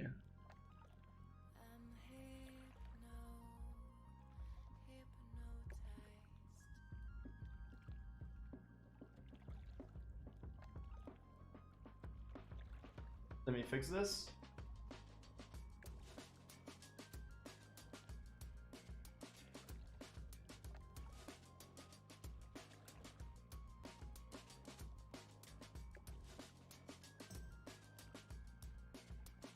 Okay, chat, we're back. We're back. We are back. Sorry about that. As if anyone writes in the chat, I don't wanna miss it. Oh, and also I know it's I've been talking about it a few times, but the like I haven't worked more on this like T video that I'm going to do and to upload on the channel. I don't know, with there's been a few things happening and like whatever, but also the like with the TBC thing today and figuring things out and talking to people to see what we're gonna do with the TBC stuff and like how we're gonna level and the prep and like whatever. It's kind of been like more time consuming than I thought, and the T video has kind of been put on hold because of that. So I don't think I'll be able. I wanted to shoot the video today and maybe do some like little like editing or whatever, maybe over the weekend or something, to be able to put it out next week. But I don't think I'll be able to do it, and I'm gonna prioritize this fishing guide first, because of the urgency of the coming of the pre-patch and of the June 1st release, you know. So yeah, so I promise you the script is basically done. The script is basically over for the video. I just need to take the time to shoot it and then edit it and like, you know, post it online. So it is going to be there. It's going to be up and running, you know, whatever. Like I really promise you, it's one of my priorities with respect to my YouTube channels to put that T video up. But yeah, it's been a little delayed now because of the announcement with the launch that happened today. But I'm hoping people are gonna like it. You know, it's like a lot of people, you know, like tea is the most, like, that's, I'm gonna give you a fact right there. Tea is the most drink beverage in the world after water. Now, you might want to argue that water is not a beverage. Water is just water. A beverage is like water when it's mixed with something else, kind of thing. But anyway, the two things that are the most drink in the world is water first, and secondly is tea. So more than soda, more than coffee, more than whatever is tea. Yes, that includes iced tea.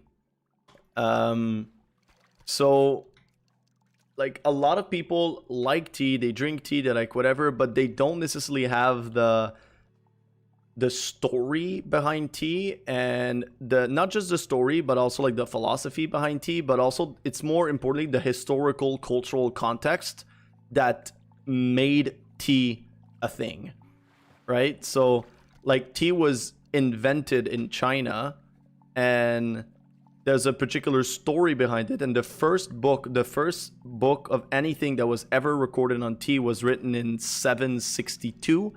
At least that's what we have. They might be older, but archaeologically speaking, the older reference that we have to tea is in a book that's called in 762 in China. And then after that, you had many treaties. You had a treatise written on tea. The first treatise on tea written in Japan was by Eisai in 1211. So, or 1209. I don't not remember exactly which one it is. But anyway, all that to say that it's been part of the history of the Chinese and Japanese culture for such a long time. And there's an entire, the medicinal component, the tea, the cosmological connections and spiritual connections with tea. Like a lot of people don't know that story, right? They don't know that story because for them tea is, tea is a chai latte that you buy at Starbucks, or it's a cold iced tea that they get in David's Tea in Canada or something like that or whatever. So it's just, or it's Nestea, literally that they get. So it's just, there's such a not understanding of where tea comes from and what's the story and culture and history behind it. So the first part of the video is talking about that history. It's talking about where it's coming from, its mythological origins, its archaeological origins, the reference to tea, how tea was kind of used or how it was understood within these cultural contexts. I'm also going to talk about the different ways that tea is expressed in the world, so the language around tea, and why, not going to talk about it too much, but why, for example, when you say, I'm going to have a chai tea, you're actually saying it wrong. Not because of the chai, but because of something that you will learn in the video, I guess. So, so it's talking also about the language, the different ways, the different language. There's 3 main ways that you can pronounce tea in 3 different language group, and they all have a history. Once is just a history of exchange. Once is a history of colonization. One is a history of something else. So it's just talking about the way tea grew to kind of where it is right now, but where it starts. So it goes back to the origin and the culture and history behind it. And after that, I'm gonna talk more specifically about how it's made. So how is tea made? Why do we have a black tea and a green tea and a white tea and a yellow tea, whatever? What are these things? What do they mean? What's the difference between a black and a white tea? So how it's made? What is the thing that makes a tea white or black or green or something or whatever? So I'm gonna go into all of this, the process of making tea, what it's coming from, and all of this stuff around the, tea, depending on the type of tea that you have. So depending on whether you have a white tea, a black tea, a green tea, whatever, you're supposed to brew it at a certain temperature. So you're supposed to boil your water at a certain temperature depending on the tea. And there's a technique to know which temperature your tea is at. There's a way. If you don't have a kettle that is, tweaked, if you don't have a kettle that is tweaked to be able to select a particular temperature, there's a strategy that you can use to be able to what's it called, to make sure your tea is at the right temperature, so that you don't overburn the leaves, that you don't make it too too bitter or something. So anyway, all that to say that this video is going to be out there. I'm almost done with the script. There's also the first part of the video was going to be telling a little bit about my story with tea. How did I get to know so much about tea? Where's that passion coming from? Blah blah blah. So yeah. So look at that up. If you're in the chat and you're wondering, you're kind of where can I see that and stuff? You can !info in the chat. I'm gonna do it for you. So !info,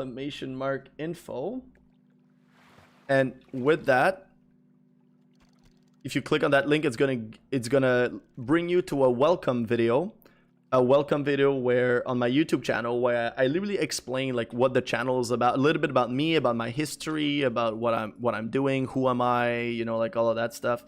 And also then I have a section that's what you're gonna find on this channel, and then the last section is more about what I hope to achieve that I think we can achieve together through my channel. So if you're interested to learn more about this, go and check out that video.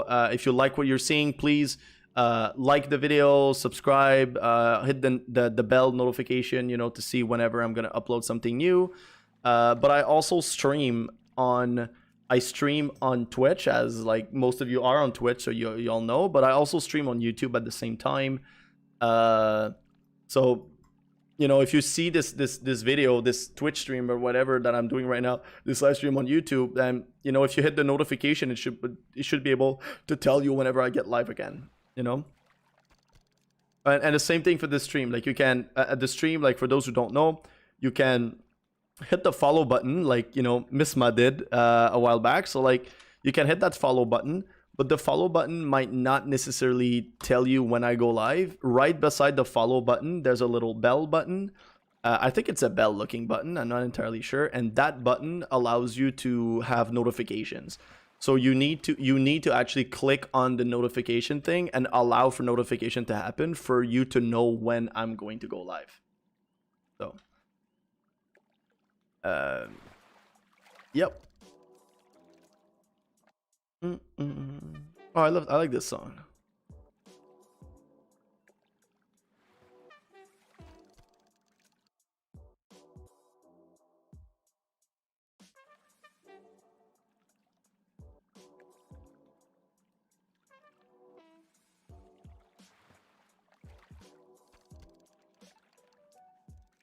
The song is called Scoots and Toots. Scoots and Toots by Abstraction. I don't know what that means. Is it like a common expression?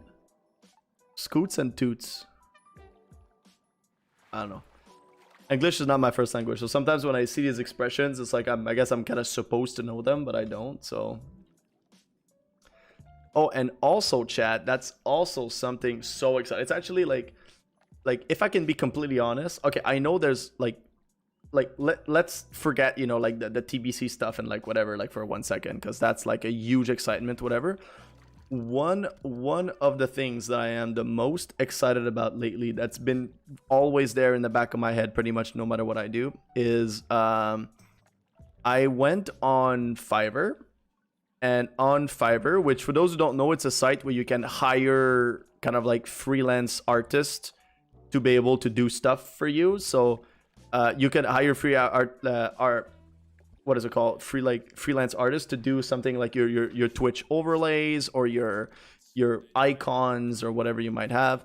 And for me, I didn't do any of that stuff. I hired a really awesome guy. His Fiverr name is Graveyard X, I think, or something like that. And I ordered him to do a logo for my channels. So it's gonna be a logo that has like Fugeki and like whatever in it. And for those who don't know, Fugeki is how you pronounce my name. So Fugeki, and the logo is gonna be like, I'm gonna be putting on stream probably here. I'm thinking here, like on the top left corner, you know, there's like a huge hole over here or something. So I'm thinking about not too big or whatever, but I want to put the logo there. Or I don't know, maybe here or maybe at the bottom there. I'm not entirely sure. Because when I'm gonna change screens, if it's in here, it might be like in the plant, and it might be very hard to see, kind of thing. So anyway, I don't really know exactly how I'm gonna go about it yet, but like, and the way it works is the way it works, at least with this guy, but I think it's kind of conventional for that website, is that so he has a kind of display of a bunch of different logos that he's done in the past, and I really liked his style, and I was kind of like, oh, I want you to design my logo. So he has like a kind of price range and different package that you kind of can pay for depending on what you want and blah blah blah. So anyway, all of that to say that I ended up purchasing one of his package, and I gave him a full breakdown of what I wanted, what I expected, what I want my logo to look like. I sent him pictures and kind of like ideas of something I did in Paint in like 5 minutes kind of thing that was completely horrible and botched and like whatever. But just to give you an idea, it's kind of like what I was looking for. And so he got back to me a few days ago with like the first draft. So the way it works is you send the stuff, and the way he works is he send it to you, and then you can have up to 3 revisions. So he sent it to me once. I was like, actually, I was really impressed. I did not expect, like, he changed a little bit the idea that I had in my mind, but I actually really like what he did. And so I ended up saying, listen, I really like what you did, but I think we could improve by doing this and this and this. So he did it, and he sent it back to me. And I was like, oh god, and it looks, in my mind, it looks so good. I'm so excited to put it out there, to, you know, have it like on my Twitch when I stream, to have it on my YouTube when I do my videos, and eventually, you know, like as we're gonna grow and we're gonna evolve and whatever, like I'd like to be able to do some merch, you know, with that, some merchandise. If you want to have like a hat or a sweater or a t-shirt or you know, like a cup or whatever you might want to have that has like my logo on it, like it's gonna be there. So anyway, all that to say that it's like the logo is going to be like the trademark, you know, like of the channel. And just to give you a little idea, like I wanted a logo that you know, like I wanted a logo that encapsulates the 3 things about this channel. So the 3 things about this channel, the first one is World of Warcraft, but it's not just World of Warcraft. Like in World of Warcraft, every single person that knows me and the people that whatever, everybody know that I main a priest. Like I'm a priest in World of Warcraft. And one of the most iconic image of World of Warcraft that is actually associated specifically with the holy priest, right? Because I like to be holy. The image that is associated with the holy priest specifically is the spirit of redemption in World of Warcraft. So, you know, like as a holy priest, when you die, you get to resurrect as a spirit of redemption. But the spirit of redemption is also like when you die, right? When you die and you're taking res sickness, you're talking to the spirit of redemption. So the spirit of redemption is an iconic image of World of Warcraft. If you're a World of Warcraft player, if you've played like World of Warcraft a little bit and you see a spirit of redemption, you know what you're talking about. WoW, like everybody knows. So I wanted to have something in my logo that everybody would, the moment you would see my logo, you would automatically see that not only is it WoW, but you would probably have some kind of an affiliation with the priest spec as a class. So I asked him to put the spirit of redemption in my logo. So that's one. So you have the WoW connection, which is the spirit of redemption. The second thing that my logo is about is like East Asian culture, but more specifically Japanese culture. So I'm an expert in Japanese culture. I write my dissertation on classical Japanese. I read and write like ancient Japanese language, including the modern Japanese language as well, which I also speak. So like I've studied Japan all my life at university, and I'm writing my dissertation on classical Japan, and I'm translating classical Japanese work for my dissertation and stuff. And eventually we'll want to publish I want to publish my translation into books, you know, that are going to be available for public and stuff to buy. So anyway, all of that to say that like a lot of this channel is about opening people's eyes to different possibility of seeing the world. And my way to achieve that, my way to open people's eyes to different ways of being in the world, is by like taking people back in time to a different era, to a way, to a moment of time where, you know, like modern neoliberal capitalism did not exist, and see like how could you feel, how different would you see the world if you wouldn't operate within the current system that we're in, kind of thing, you know? So it's part of the goal of my channels to be able to do that, which I mainly do through the integration of East Asian knowledge, and specifically more Japanese ones. So the Japanese connection was essential. And as y'all can see, whether it's in my you know, my webcam, on like the contours and the frames of my webcam, or whether it's on my just chatting or waiting screens and like whatever, the symbol that I decided to use for my channel to make it the Japanese vibe is the sakura, the cherry blossom tree. First of all, because the sakura emblem is very much gender neutral. it has way more connotation than people understand in Japanese culture. It's not just because it's beautiful, it's not just because it's cute. It's like you had the sakura tree was used in poetry matches, because yes, you had poetry tournament in classical Japan. So the sakura would be used in like poetry tournaments, and there would be particular affiliations where the plum tree would be like, if you were write an article, if you were write a poem that would have a plum tree reference, you would be talking about a certain emperor.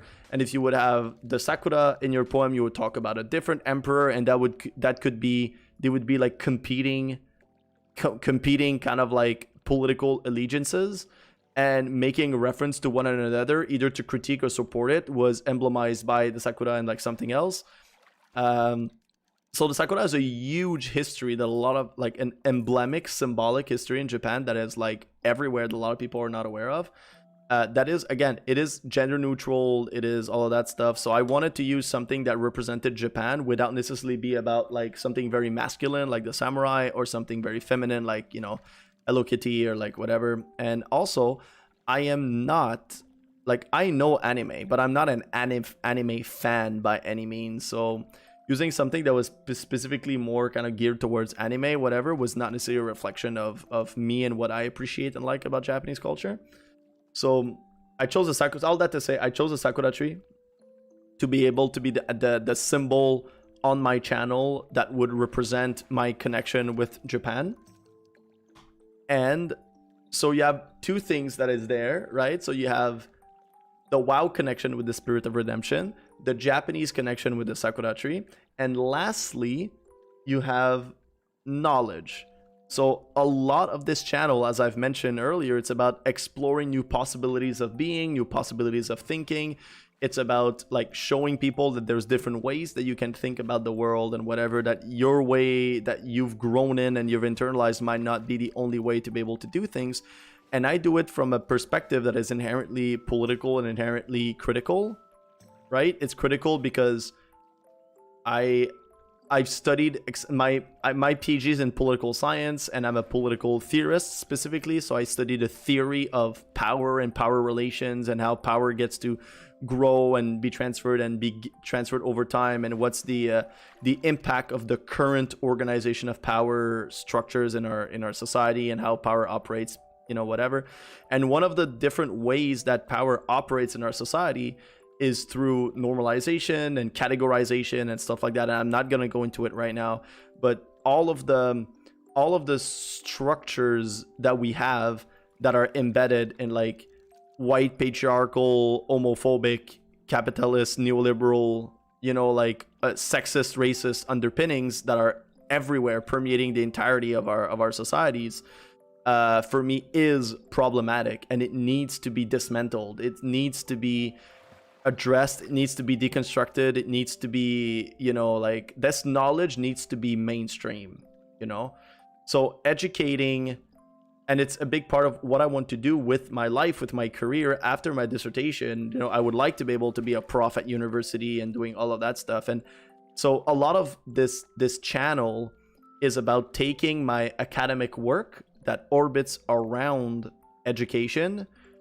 It's taking my academic work and making it more accessible by putting it on YouTube into video formats. Because like reading, I don't know, some people that, for example, that have like ADHD or having to buy books, or sometimes like reading, especially academic stuff, is like you need to be in a journal, you need to be connected with an academic journal, you need to be at a university to have access and stuff. And it's just like, not everybody's able to afford going to university or having access to these journals. And sometimes people, like, we don't live in a culture where reading is like super like emphasized, at least lately. Like watching videos and stuff like that is way more prioritized and stuffed over reading a book. It's not entirely true. There's a lot of people there's a lot of libraries that are out there that are still operating, and book is still a huge industry and like whatever. But the academic kind of book and writing is not accessible by any means. So this channel for me has become a different place to create a community of people that share similar interests, whatever, that we can have or not, that we can just have really amazing, fruitful conversation about the nature of the current world and where we're going, and like, you know, like how do we see and what do we know, and exchange our own personal experiences and stuff like that. So all that to say that it's so the education part is a huge part of what this channel is going to be. It's not just going to be WoW stuff. A lot of it is going to be educational stuff, and the educational stuff is going to be mainly philosophy and political science, because that's what I do, and a lot of it is going to be about Japan and East Asian culture. So the third thing that I needed in my logo was something that encapsulated education. And obviously, the most iconic thing to have that encapsulates that is a book, you know? But I thought that there was something a little off with the book. I was kind of like, okay, I get the book, like whatever, but there's a little something off, you know? I don't know. I didn't know how to make it fit. It didn't fit within this color schemes and like whatever. So what we've come up with is instead we're going to use scrolls. So scrolls, because it's still connected to like writing and education, because in East Asia and in many cultures in the world, you didn't write in books for a long time. You used to write on like manuscripts, right? On really long scrolls and stuff.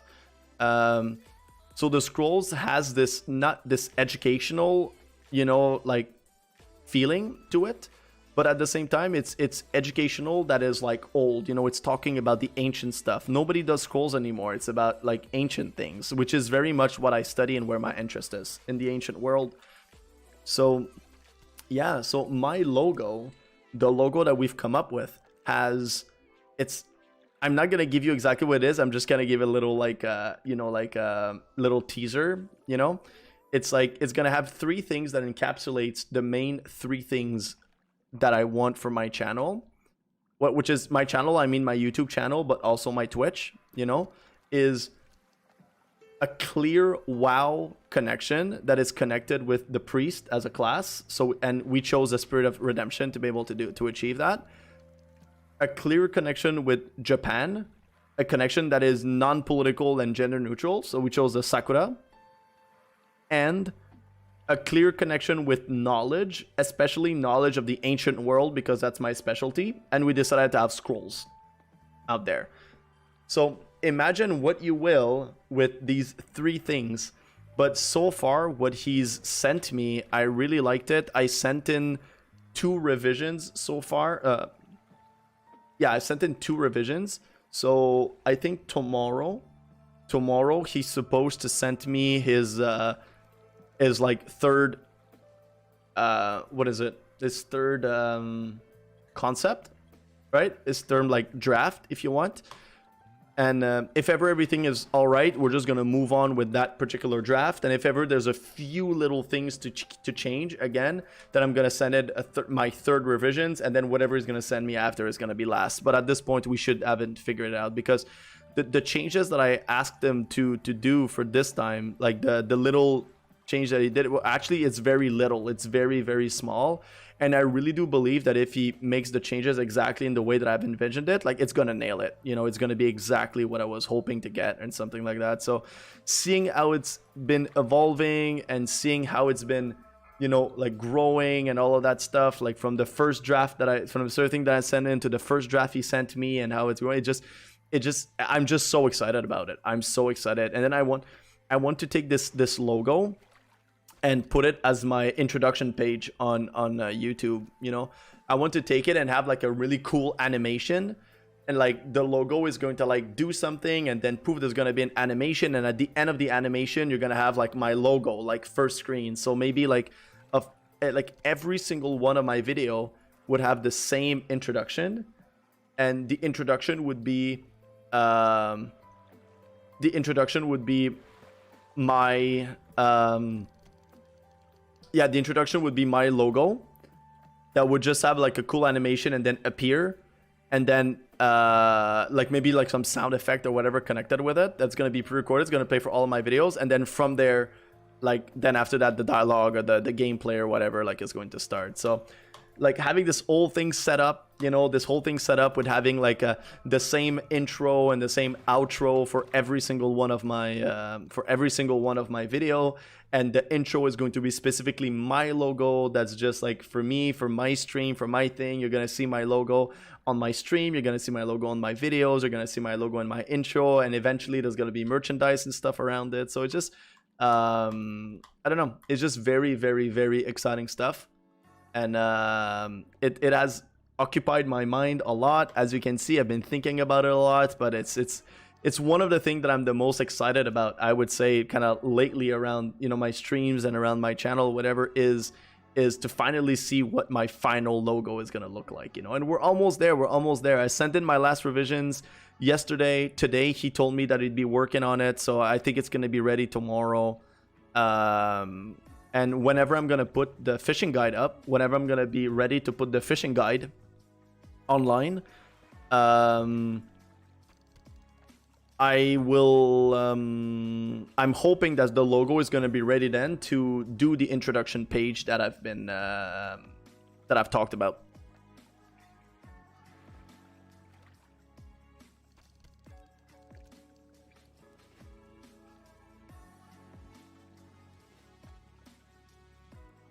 So really, really a lot of exciting stuff coming up, a lot of new stuff, you know, the channel, the growth, the YouTube channel, the growth, the coming of the logo, and now we have TBC, you know, that's coming.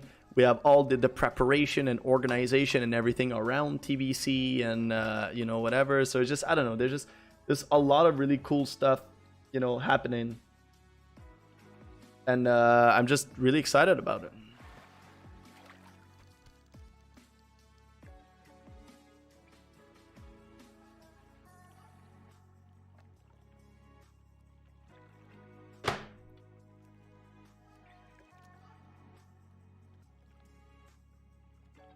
Really, really excited about it, and I hope y'all that are there hearing me monologue and talking about my stuff, whatever, I hope it gets you excited too, you know.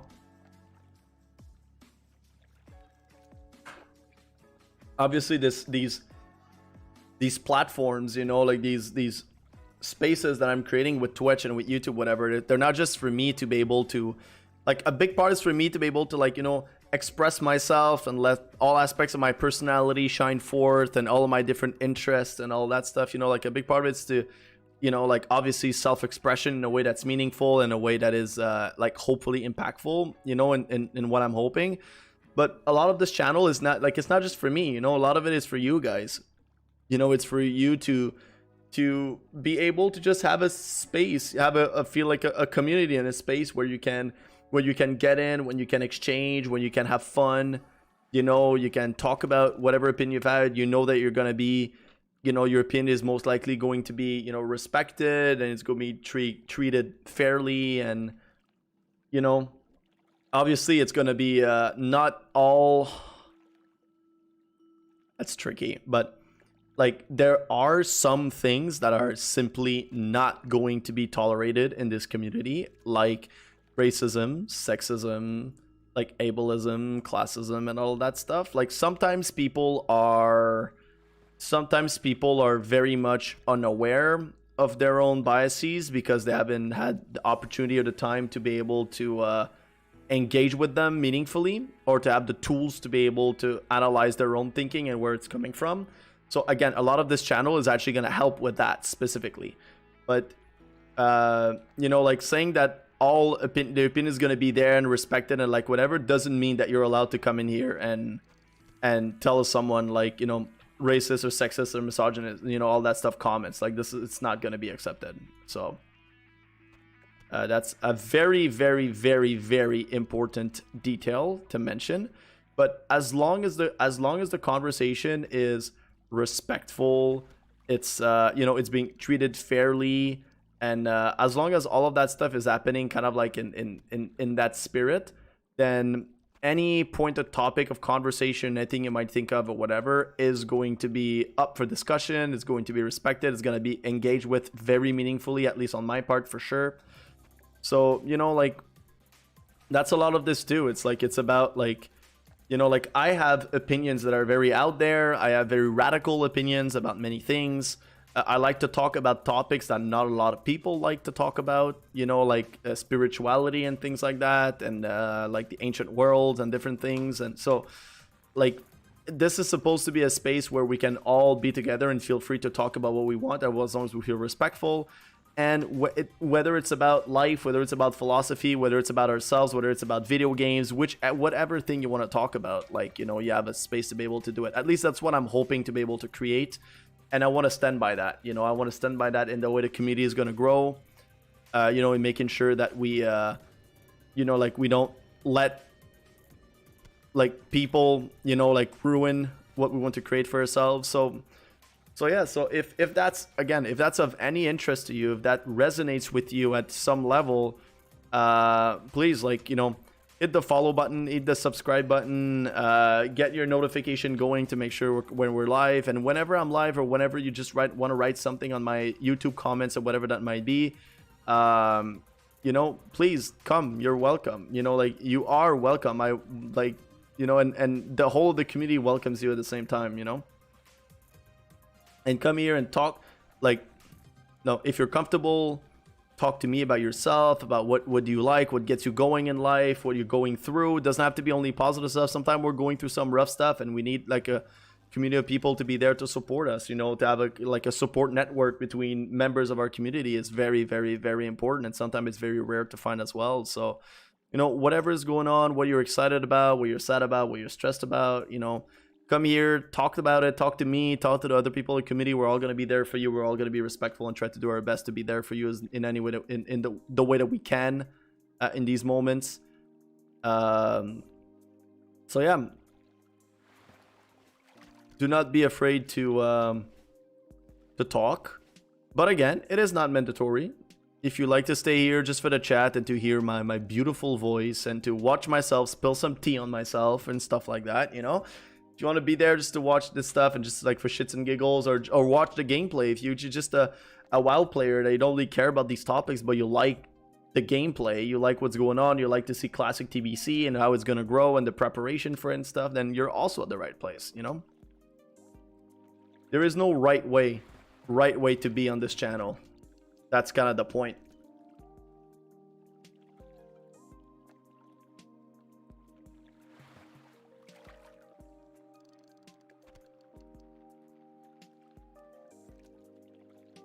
All right, so for those who are wondering, 293. We have 7 skills to go. 7 skills to go. And we will finally be 400.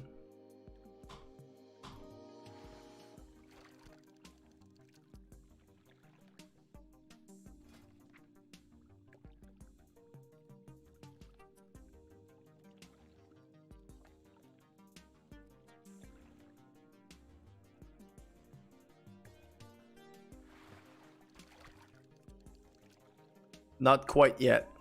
Not quite yet. I'm really happy I chose to do this blitz though, like for today and stuff, because it's gonna be like I don't know. It's like the end of the you know, like with the TBC announcement and like all that stuff. It's like I want to be able to move on, you know. I want to be able to move on from the fishing journey and be able to get my guide out. As I said earlier, get my guide out.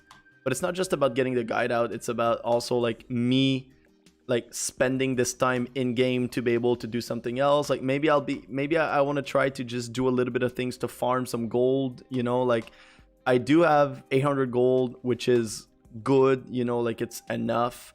But all of that 800 gold is going to be spent whenever the pre-patch is going to come out and I'm going to go buy the mount. You know, when I'm going to buy my epic mount, all of that gold is going to go away.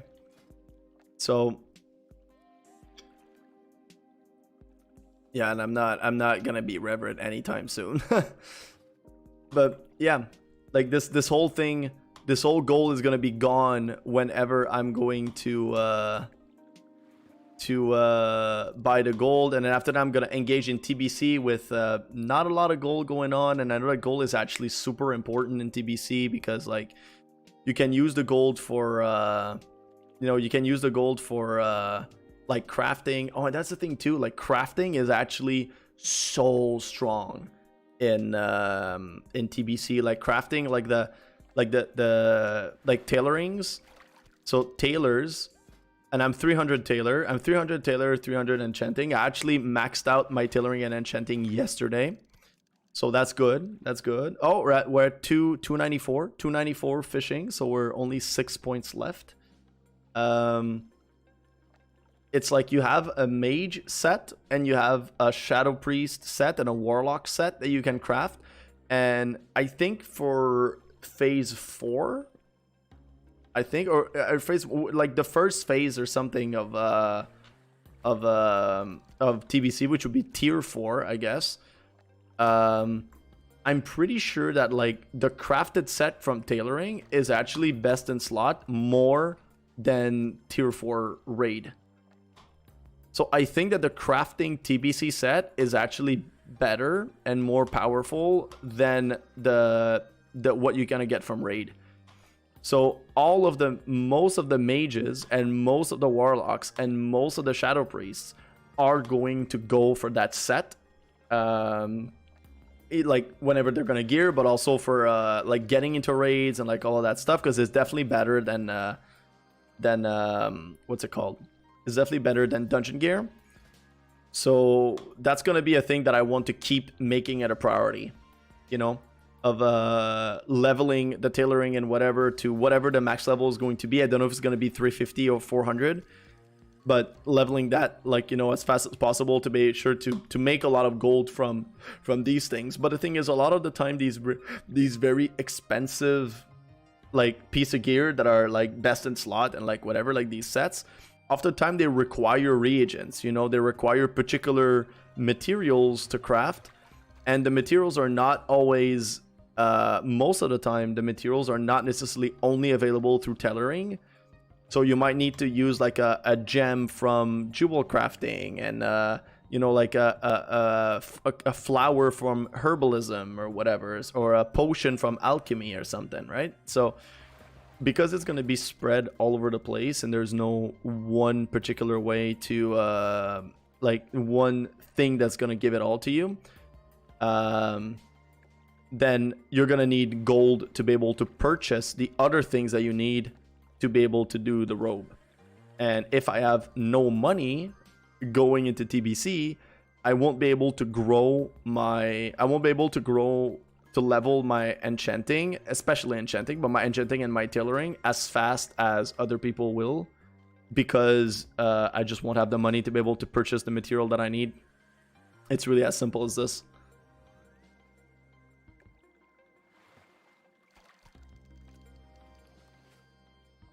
And also, like, for the longest time, you know, like, I'm not too worried about, like, you know, flying and all that stuff. I know that the first level of flying is 1k gold, so it's basically 1k gold to be able to fly in Outlands. Yeah, it's 1k gold to fly. And it's 5k. I think it's 5k to learn epic flying. But it's like flying, when you first learn flying, it's actually really good, but you only fly at 60%. You only fly at 60% speed. So actually, for the better part of until you have the 5,000 gold and you're level 70 and like whatever, until you reach that point, using your epic ground mount is actually faster. You might not be able to fly, like, you know, like over mountains and particular regions and like whatever, but it's still faster. No. So I think it's a better investment on my part to investment like on the mount when I'm gonna be leveling. But I really need to do my homework with respect to what is going to be selling for gold, like making a lot of gold in TBC. Yeah, I think it's gonna be super important because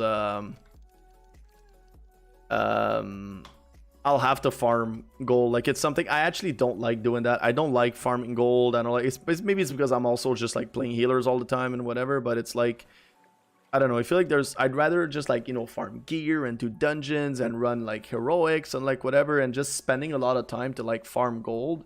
It's important. It's an important part of the game, but it's not one that I particularly enjoy. So like any way that I could do that makes me farm gold, maybe in connection with like doing dungeons or something like that, is actually really cool. If it's just like running outside in the onside world and like farming like particular packs of mobs that have a chance to drop something, whatever, it's just like, like it's not my, let's just say it's not my gig. And same with like running around everywhere, gathering herbs and whatever. Like the only time that I liked farming gold in WoW, was doing DM East jump runs. And I did DM East jump run on my Shaman when I was playing Shaman on a private server, which is where my name Fugeki comes from, if you're wondering. I was the healing raid officer for a guild called Last Stand on Nostalgius, which was a very good guild. But anyway, I digress.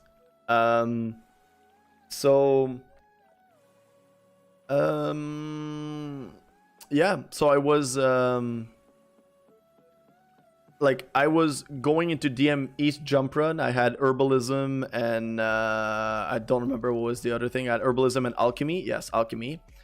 And you know, I would just jump down, like farm the little packs and sell the gray that they would give me, because the grays would sell for a lot of money. And then as I would be running around killing these packs of lashers, you would loot like Dreamfoil and Grum's Blood and a bunch of herbs that are actually very valuable. Like they were worth a lot, specifically in the early days of Classic WoW. But it's kind of like, you know, like I'm just there doing my thing. I jump down. It's very, you know, like you jump down and you don't like, you know, you're not disturbed. There's no world PvP around. It's sustainable. Like you're not just reliant on one purple item, you know, to make all of your money or like whatever. It's just like you can get a purple item. You can get a purple item that is going to give you, you know, like amazing amount of gold if you're lucky. But your gold making is not dependent on luck. Like you're gonna get a steady amount of income from selling the herbs and selling the lasher stuff and like whatever. And so I like farming gold when it's like this, when there is that kind of like certainty. It might not be the most lucrative way, but there is a certainty in knowing that you're gonna get something out of that run, you know. And oftentimes it's quick, it's easy. Like the other one that I really like to do, so in Classic WoW, I basically played a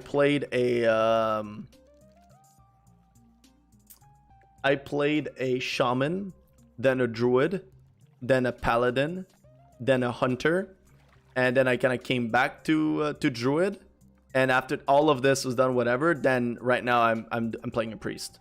So in almost every single one of these characters, my paladin and my shaman and my druid, I would do DM East jump runs as my way to gold farm, specifically in the early phases, even like in Blackwind Lair, whatever. Like I would do that. But on my hunter, I wouldn't do this on a hunter because it's a hunter. I would run princess runs, so I wouldn't necessarily sell it, although I could have, but I didn't do it. Like I sold it once, actually. I did sell it for a bit. I sold it like once or two runs or whatever. When a ring dropped, I just sold the ring kind of thing. But I would just run it. I would just run princess and then sell the loot, like vendor the loots. And, you know, I think it was pretty decent. It would be like, you know, of an hour of princess run would give me, and I would kill 3 bosses, right? And you would sell the blues, and the blues that drop from the boss is where you actually get your money. I would get a steady, probably something like, I don't know, like 25 to 30 gold an hour or something like that. Which, again, it's not incredibly high according to so many different standards. That just like you can do 200 gold an hour by massively farming this or boosting people or like whatever. It's like, I get it, there's better ways to do it if you have the right class and the right whatever. But for me, I always like these things that I can do solo. and that I can do in a way that is repeatable and that guarantees that it's going to give me a certain amount of gold, even though it might not be a lot. So DM East jump runs and Maraudon farms were my thing. I love doing this, and I didn't mind doing it over and over and over for hours on end kind of thing. So I don't know if there's gonna be a farm like this that I'll be able to do very easily as a priest in TBC, like you know, like a dungeon I'd be able to solo like a few bosses, or some mechanics I could use with mind control maybe, or something, or whatever, or a spot maybe in the outside world that I could do. Like I don't know what's gonna be available for me to do with a priest for TBC for gold farming that has this DM East vibe to it. But I think that one of the places that I'll be able to have the biggest amount of gold making on this character is not going to be in gold farming spots and like whatever. It's going to be with professions, especially tailoring and enchanting.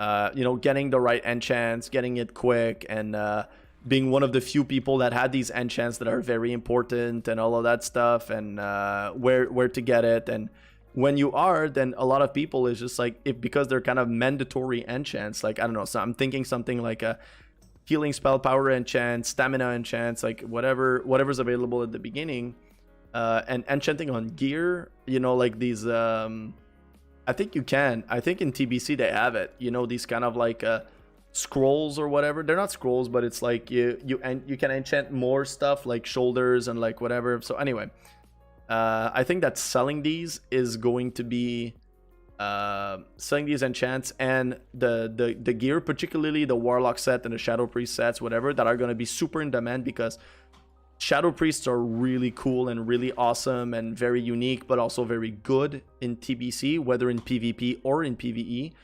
And warlocks are basically the king of TBC. TBC is basically the warlock expansion. So like having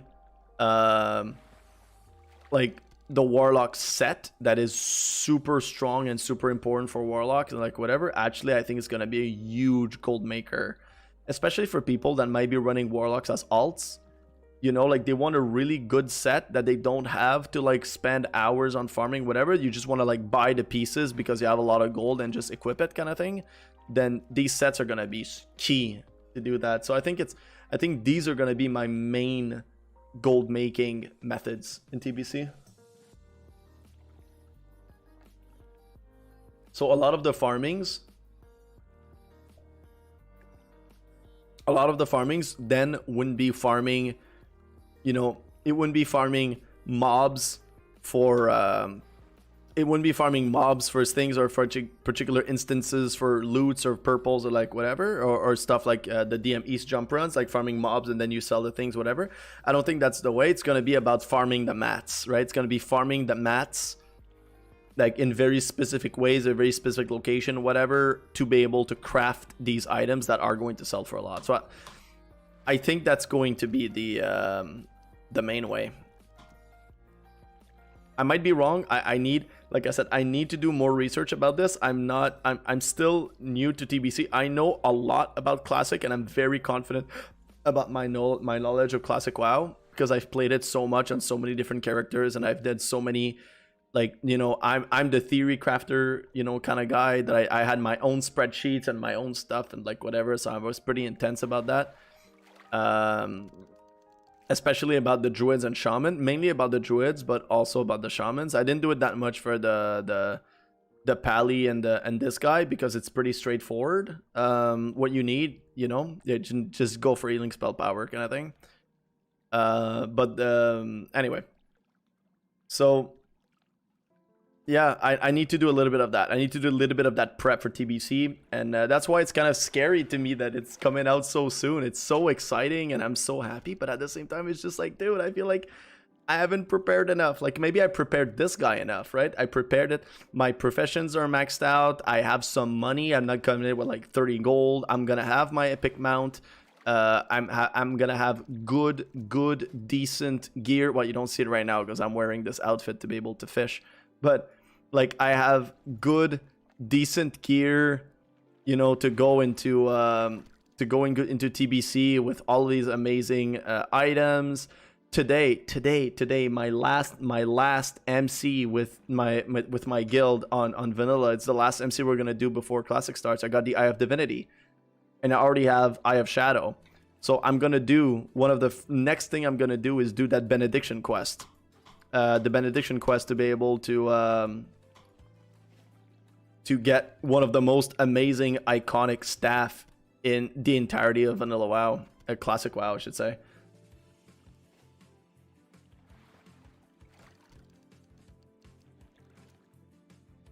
Ooh, by the way, you know, we are 2 skill points away. So having this very upbeat, you know, song right now is just perfect. It's just like, you know, it's the last blitz, man. It's the last blitz. We're only 2 freaking skill points away from finally having our fishing leveled all the way up to 300 for the first time in 15 years. Can you imagine?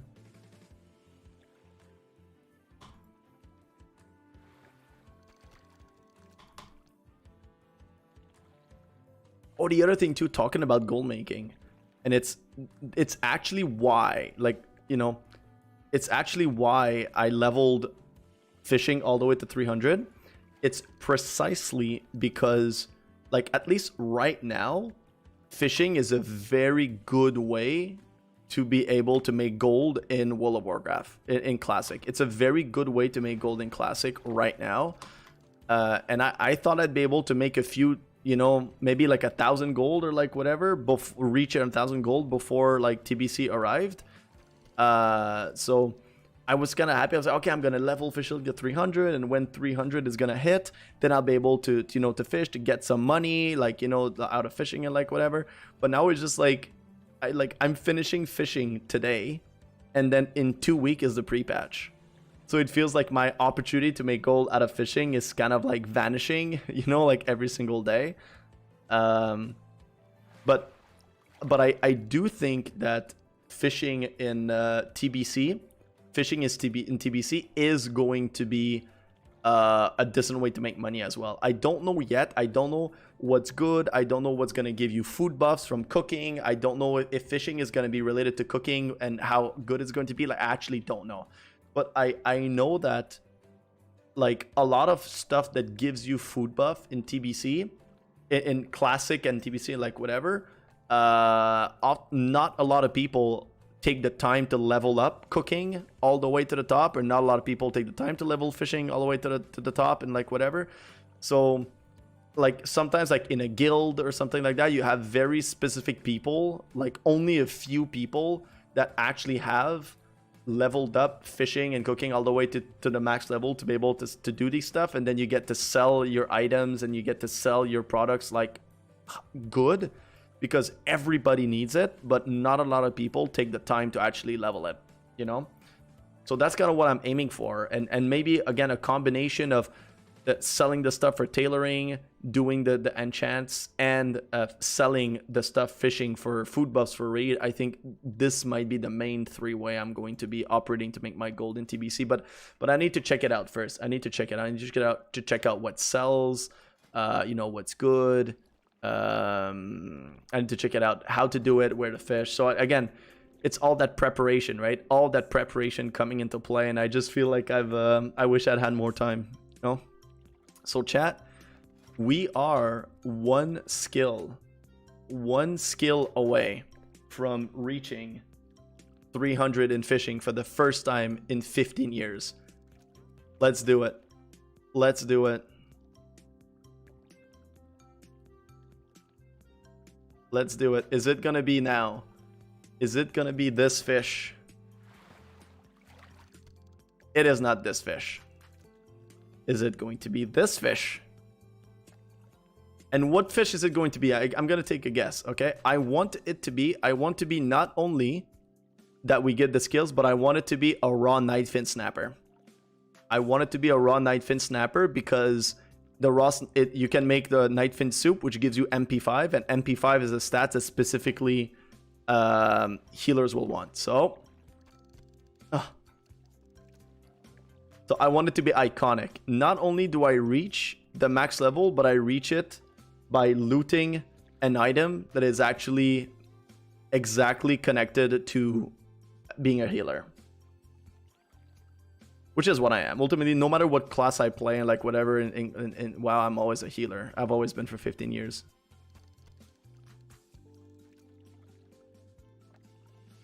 Let's go. Let's go. We only need one more. We only need one more, chat. One more. And it will have taken us 1 hour extra on stream. Normally, I end stream at 12 a.m. But now I'm going to end it around 1 a.m. So 1 hour more to get the extra 15 skills that we needed. It's not there yet, chat. It's not there yet. $2.99. $2.99. Like right there. Look at that. Look at that. $2.99.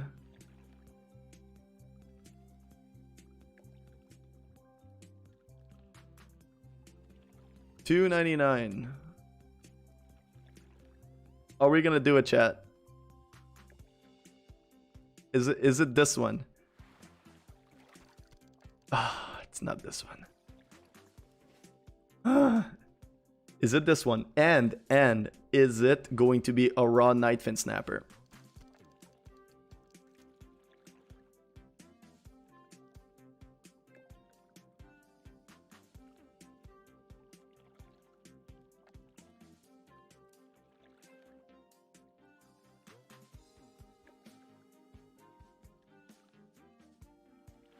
Let's go. That's right. Let's go. We're almost there. We're literally at the limit. We're just... Come on. Come on. I can't believe I'm actually excited of doing fishing. I always didn't want to do it because it was boring, but right now it's just like, dude, first time in 15 years. Okay. Every single time I'm gonna have to loot, I'm gonna do the same speech until it actually works, okay? For the first time in 15 years, after clicking on this, it might bring me to max cooking and max fishing. For the first time in 15 years playing this game, is it now? Is it now? It is not now. Okay, we do it again, chat. We do it again, chat. We're doing it for, you know, clipping purposes, okay? So let's do it again. Let's pretend I didn't say that and do it again. Is it going to be this time for the first time in 15 years? In 15 years, I've never leveled fishing and cooking. Is it the first time? Yes, it is. Finally. The first time ever in all of my 15 years of playing this game, I have finally reached 300 fishing and 300 cooking. We did it, chat. We did it. We finally got it. Finally got our 300. So we can prepare for TBC. We're going in. All of our perfections maxed out except first aid because I'm trash. No, it's because I have first aid. It's because I have tailoring. That's why. But look at that. 300 enchanting, 300 tailoring, 300 cooking, 300 fishing. We're going into TBC already. And we are going to rock it. And it took us exactly 1 hour more today to be able to do that. So chat, let it sink in. Let's look at this beautiful dwarf in his pink shirt, in his pink mage weave shirt, in Moonglade. Actually, you know what? Let me just take a screenshot of this. I really like this.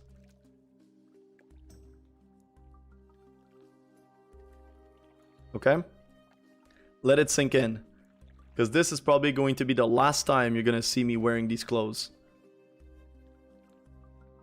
The last time wearing this Admiral hat. Or maybe I'm going to keep it. I think I'm going to keep it for TBC. But chat, this is it.